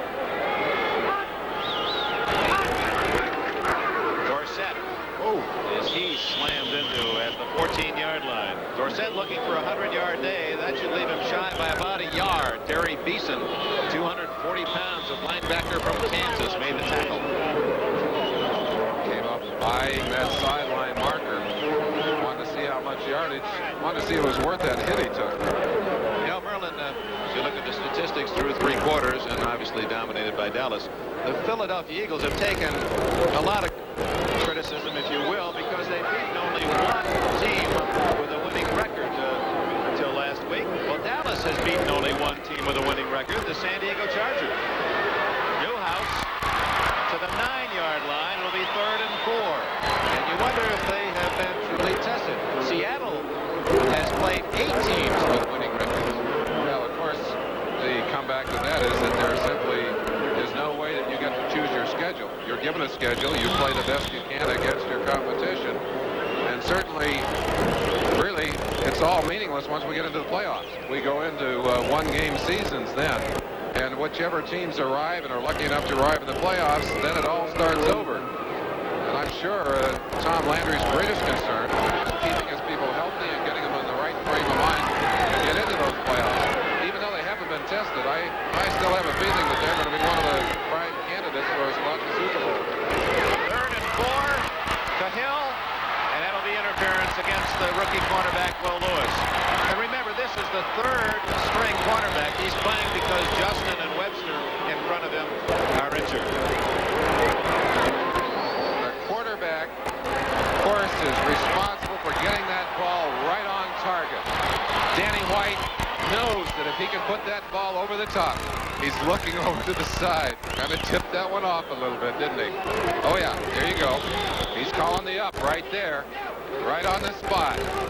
And just flips him out, throws the ball over the top. Well, I think maybe I knew that one was coming, but you still have to cover it. That's the problem. You still have to cover it. Will Lewis did his best, earned himself a penalty in the process. So it's 1st and goal for the Cowboys at the 1, and despite the fact they're leading 30-0, they haven't exactly been sitting on the lead. They've put the ball in the air. And Dorsett adds his name to the touchdown list.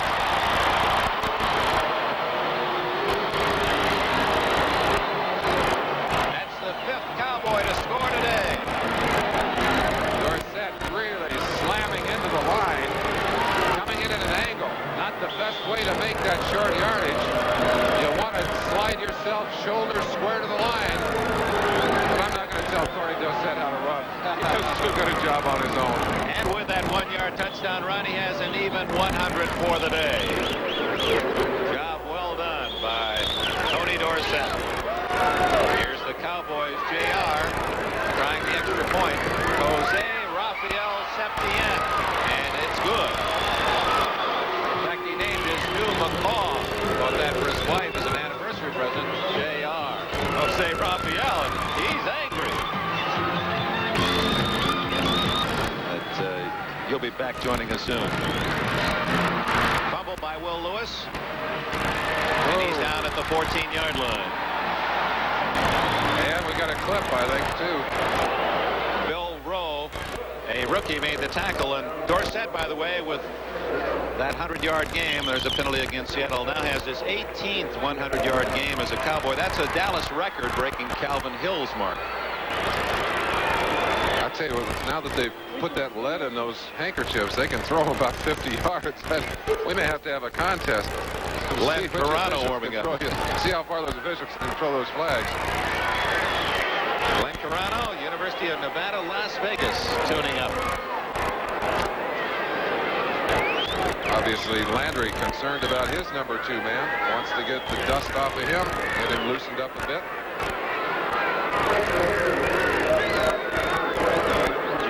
Back in at quarterback for Seattle.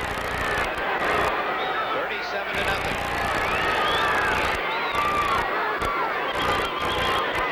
McCutcheon.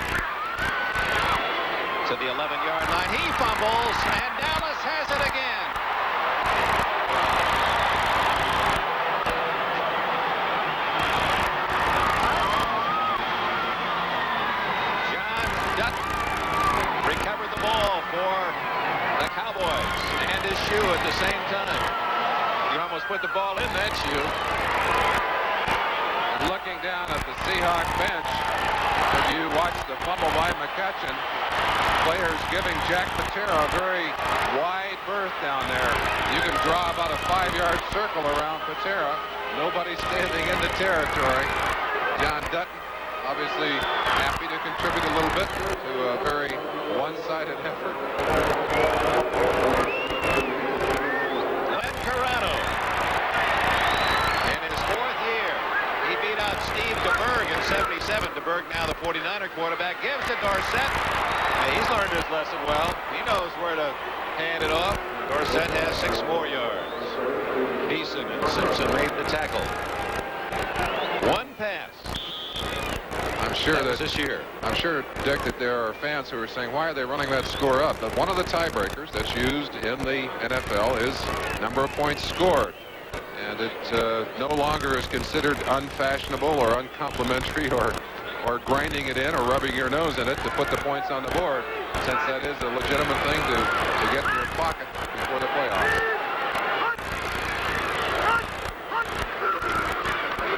Oops, a little trouble there. Carano has to keep it himself, and down he goes at the 5-yard line. Keith Butler from Memphis State made the tackle. Didn't quite get the ball to his running back. Just sitting here flipping back through the mental file at some of the games I played in that had long scores. We had a 0 on our side. I remember one of my rookie year, Bears beat us by about 50 points. And I had about a minute and a half to go in the game, and I was the only rookie on the field, and I called timeout. Trailing by over 50. Yes. And the veterans wanted to know who called timeout. I was trying to sneak it into the huddle. That's one of the things to learn. Let something bad in. Ron Springs, not quite in. He has a first down, I believe, at the 1-yard line. Springs, he was the intended receiver in that now play of notoriety when Woody Hayes was involved in the sideline incident against Clemson in the bowl game a couple years ago. Springs doing a good job of finding the hole.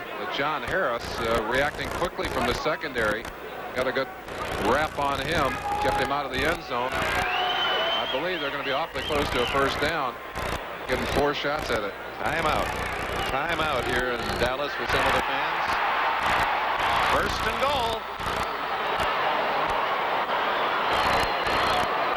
See, tonight on NBC, isn't this evening Sound of Music is on, and I know many of you have seen it, but that's the kind of motion picture of entertainment. You can sit down with the family and enjoy time and time again. So stay with us right here on NBC for Sound of Music.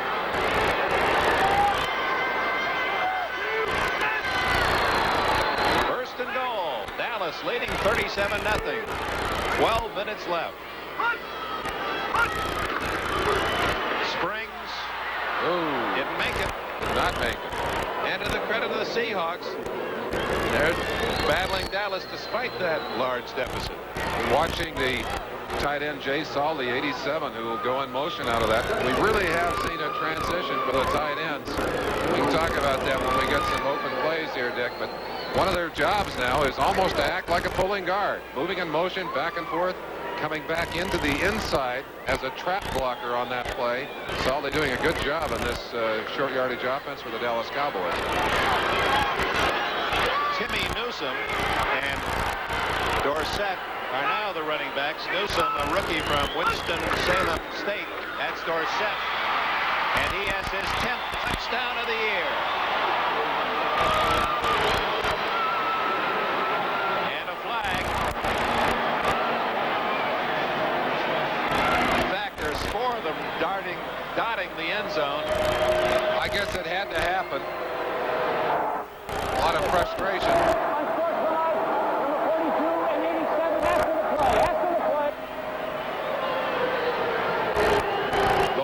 Saldi and Keith Simpson. A little pushing match after the fact. I don't know if we'll get to see it. Was off to the left side of it. There it is right there. Whap, whap. That's a pretty good double shiver right into the face mask thrown by Saldi. Now, there was a push by Simpson before Saldi retaliated, so. Right. And it maybe here's Simpson. He was to the sidelines. Now he has to come back in as. Well, he was not thrown out. Both players given a penalty, but neither thrown out of the game. So another one of the short scoring drives. Dallas has had a handful of them today. 11 yards, 5 plays after the fumble recovery. We can still hear those pads pop. Dallas 44, Seattle nothing. So Jose Rafael Septien to Will Lewis. 15-20. Bubble. And Dallas has it again. Septien. Oh my, is to the 15. Would that have been something if Septien would have gotten a touchdown? Fans love it.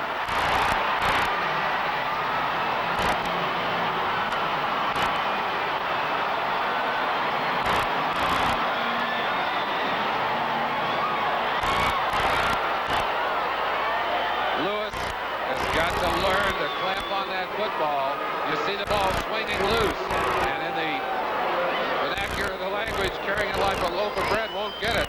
The ball bounces away. Septien right there on the play picks it up. Good play by Joe Norman, 52, to bounce him out of bounds.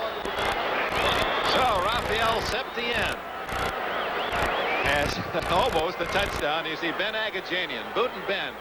He's the kicking coach here of the Cowboys, and he's as happy. That's one of his boys, Septien. Actually coached both these kickers. Well, another short drive looking at Dallas. James Jones stopped cold at the 13-yard line. He's from Mississippi State, a third-round pick.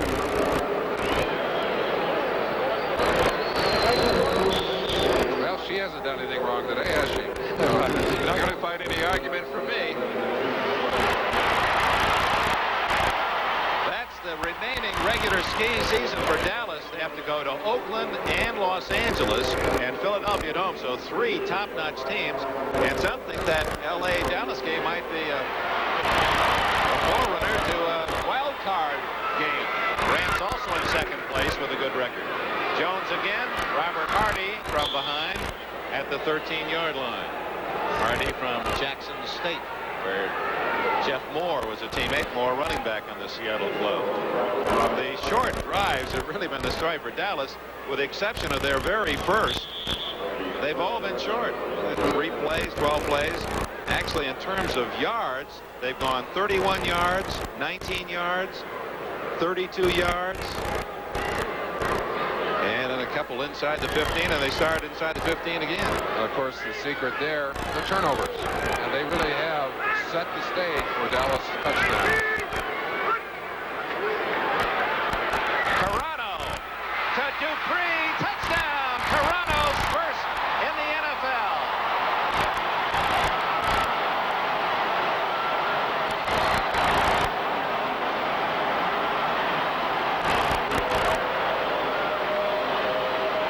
Now the Cowboys run it up, but for this young man, Glenn Carano, a pass he'll never forget.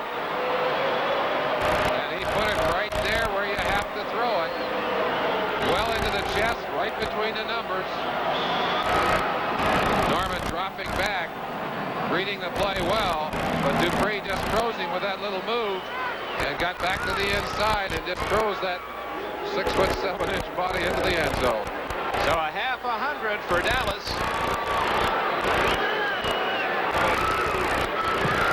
And Septien, who recovered the fumble, makes it 51. Have we seen a single field goal attempt today, Dick? We have not. Interesting game that way.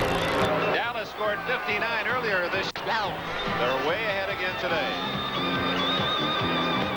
The score of 51-0 has chased us to the Dallas Cowboy record book, and the Cowboys about to erase some past scores.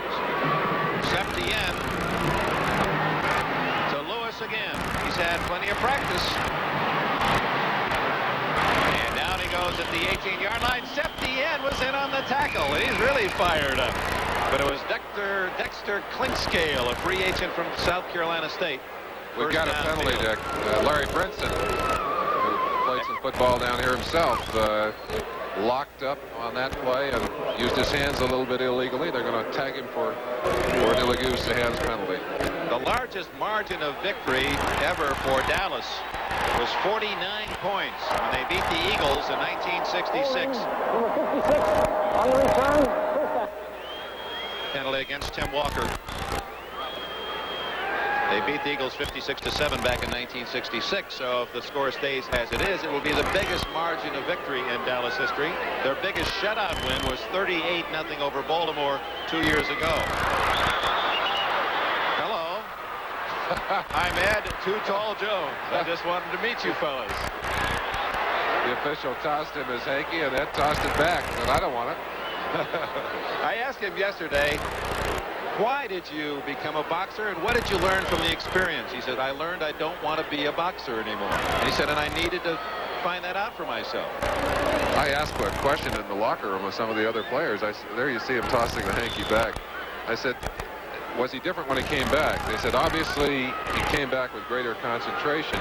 But the other thing he did, all that work with his hands. He now has great use of those hands, and certainly very important in the pass rush. Anyone who's ever watched a boxer train knows how it prepares.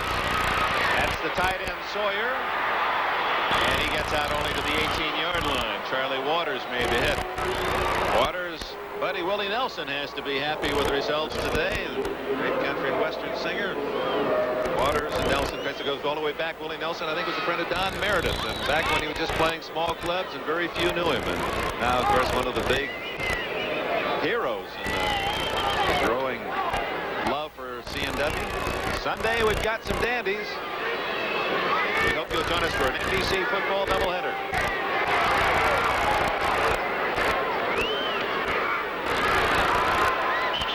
Al Hunter trying to center the line, gets it out to the 20-yard line, but that's all. John Dutton getting his 265 pounds in the way. Jim Zorn, who played the first half, sat out the third quarter and playing things out here in the fourth period with his team down 51-0. As we go back, in case you joined us late, the Bears in overtime beat the Lions coming from 14 points down in the fourth quarter. They were trailing 17-3, tied it on the last play of the game with Vince Evans running it in, and then one on a kickoff return by Dave Williams to start the overtime.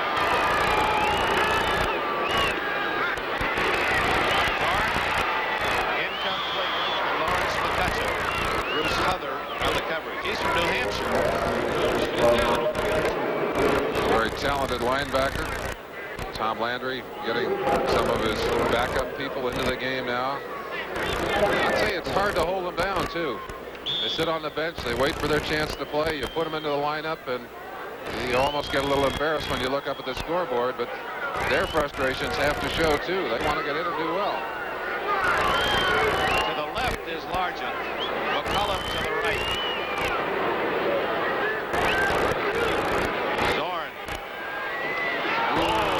Intended for Hunter, and Guy Brown. Oh, it was Hegman. He's going for the hat trick, and that would have been a touchdown. He wanted his third of the day. He saw nothing but open green fields between himself and that goal line. Zorn very fortunate here. Back quickly and fires it out. Watch Hegman cut across, timing it beautifully. And had he been able to keep his hands on that football, he just turns it up the field and walks in. Some of the bruises. That's where the good old helmet. Good old helmet. You know, that was a pretty good collision. Good thing you don't have to have those scratches on your head, I'll tell you. 3rd and 10. Offside. That Thornton was offside. Zorn over the middle. McCullum open. A good catch. That ball low and behind him, and he's out to the 37-yard line. Hit by Benny Barnes. That was McCullum's first catch today. Even with the rule change, the hands allowed for the offensive lineman, this is a dream world for the defensive lineman. They don't have to worry about the run. They just tee off and go. Very difficult for an offensive lineman to keep the rushers off of his quarterback when it's as one-sided a ball game as we have here. I want to credit George Finkel, our producer, Ken Foss, our director, and you talk about a happy man on Thanksgiving. George Finkel, our producer, his daughter was in a very serious automobile accident, was in a coma for several days, but she's all right now. She's talking, alert, watching the telecast. Hey, we're so happy for the Finkel family that her daughter's going to be okay. 1st and 10, Zorn with that reverse spin, to McCullum. Short yardage play. McCullum, who's having his best year in the pros. He's out of Montana State, drafted by the Vikings in '74, and that is his 47th catch and surpasses his best total of 46 last year. And McCullum enlarged two fine receivers, but Zorn has not had the opportunity to use them very much today. 7 minutes left. Oh, almost intercepted. A flag is down, thrown in the secondary. That was Clinkscale. I do like that name, Dexter Clinkscale. Free agent out of South Carolina State. That was Deacon Jones School. The illegal procedure against Dallas. Too many men on the field. Hey, it's tough enough. 51-0, and now the Cowboys got 12 men out there defending. Now we know what they're doing. Illegal procedure, 12 men on the field, defense. I think that's pouring it on. Let's take a look at Dexter. Good-looking guy. He was very nice yesterday, helping me with some directions. Didn't get me lost either, so he knows his way around, Big B. Second down, call it 4. Al Hunter, former Notre Dame star, and he gets very little. Shut off by Larry Bethea from Michigan State, the #1 pick of the Cowboys 2 years ago, and there are a lot of drawn faces on that Seattle sidelines. How difficult to. At 30-0, you still entertain some hope. 51-0 with 6:37 in the game. Well, the old bromide, though, Merlin, is, well, if you're going to really get your butt kicked, you might as well lose 100-0. That's right. It goes in the loss column, whether it's by 1 or 100.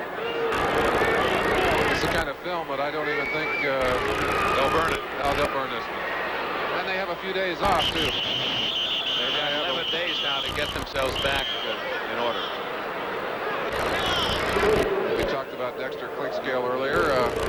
Let's see if his football professional play here is as good as his directions, Dick. And he's getting a chance. Up on the line of scrimmage, he's getting a chance to handle a one-on-one block from Lawrence McCutcheon. Jumps well, he got there. Yes, he got a piece of the tackle. Everybody should have a piece of the tackle if you're playing good defense. Little jump ball afterwards. With a name like Dexter Clinkscale, he's got to have a nickname. He looks like he's on the slopes, doesn't he? Jim Zorn trying to avoid the shutout. That's the only drama left in this one with 5.5 minutes remaining. Can Dallas hang on to a big shutout win, or can Seattle duck the Schneider?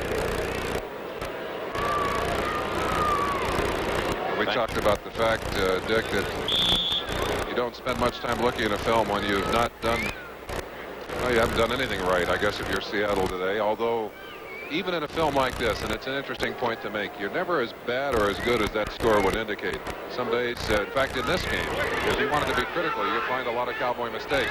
Not obvious on the surface, however. I imagine Tom won't show, Landry won't show much of the film to his players either, because there's really no purpose. Lawrence McCutcheon, he's had some fine runs today for Seattle, and that one for a first down at the 36-yard line. McCutcheon has done well. He certainly has. He's running with some of the same verve and enthusiasm that marked his career in Los Angeles. So Zorn without a huddle. He's in trouble.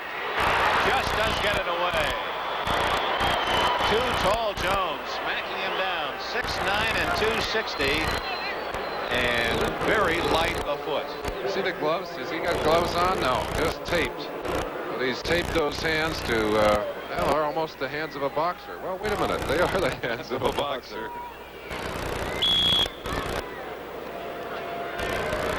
Lawrence McCutcheon, 7 carries and 74 yards. He had that one real long gain in the first half. 2nd and 10.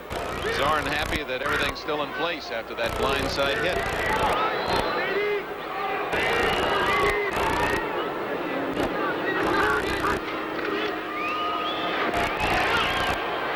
Largent was open, the ball thrown behind him, but Zorn was about to be decked by number 51, Anthony Dickerson. Well, as I said earlier, when the score is as one-sided as this, you tee off. You don't worry about the run. It's the toughest position to put a quarterback and an offensive line in. And Zorn, as a result, is throwing some bad passes. That pass under pressure, nowhere near Steve Largent, who had found himself a little open spot in the defense.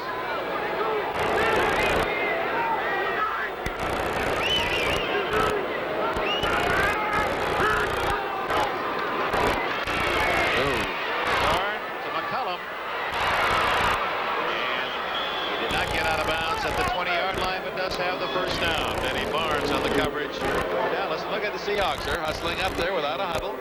Clock running, 4:48, 4:47. Well, they would very definitely like to get that 0 off the board. Zorn's going to do everything he can to get that to happen. From the Dallas 20.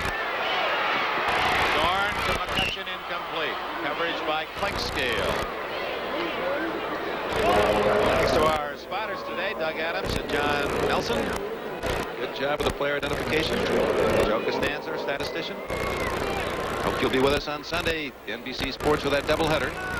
And of course, we'll be following it down the line through the playoffs and the Super Bowl from New Orleans in January. And when you watch the Cowboys of today, you have to think seriously about their chances. Although I'd say one thing, Dick, winning by this one-sided margin, this big a score, not necessarily a good thing for Dallas at this point either. They give it to McCutcheon. Dragged down by Clinkscale after a gain of 5. At the 15-yard line, it'll be 3rd down and 5 for the Seahawks. My reason for saying that it's not necessarily the best thing for the Cowboys, you want to go into the playoffs a little bit hungry. You don't want to go off being smug, self-satisfied, and I don't think Landry will allow his Cowboys to do that, but it's sometimes easy to do when you win by a big score like this. McCutcheon has a first down, and he's at the 5. 1st and goal for Seattle. For those of you who were not with us earlier, when it was 30-0 in the 3rd quarter, Seattle had it 1st and goal at the 1, and on 4 tries could not score. But now they're working against a less experienced Seattle defense, although here come 3 starters in. Hagman, Dutton, Brune comes in. That's the goal line defense. Hughes is in. That's the goal line defense. Pachero.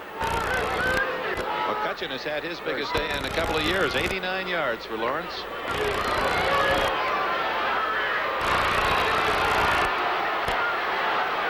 Brown wants a shutout. McCutcheon gets to about the 2. Bruce Thornton and others make the tackle. Well, McCutcheon certainly has earned the score if there's any honor in breaking a 51-0 shutout. Large family, I believe about 12. South Texas. Pick cotton.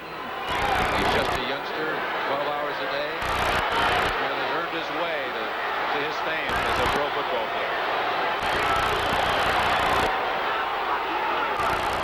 Play action. Touchdown. Ron Essing. Now how about that? Seattle finally scores, and the most unlikely candidate to get the touchdown for the Seahawks is a rookie from Grand Valley State, Ron Essing. That's the same play that backfired on a 3rd down situation earlier. Essing bumped a couple of times there by D.D. Lewis. I'm surprised we didn't see a yellow flag, but who cares? You get your 7 points anyway. And even in defeat, there's something nice about getting that 7-pointer, that 6-pointer, and like I say, erasing that 0 from the board. And Efren Herrera, who's been kept out of the game because of Dallas's field position, gets an extra point. So 2 minutes and 37 seconds remain. It's now 51-7 Dallas. Now let's to be in that, what is it on games people play, that fast talking competition? I mean, he gets more in. Well, you got a lot of information in there for our fans. That's good that we can update folks on action elsewhere today. Team in the NFL at executing that onside kick, but very sure pickup that time by the Dallas Cowboys, who once again have that, what is it, ugly 2.5 minutes left. Glenn Carano running the club for Dallas. Has his first pro touchdown pass in this 4th quarter. Working with a couple of rookies, Newsome and Jones. That's the rookie tandem that did so well against San Diego at midseason. Jones knocked off his feet at the 42-yard line by Keith Butler.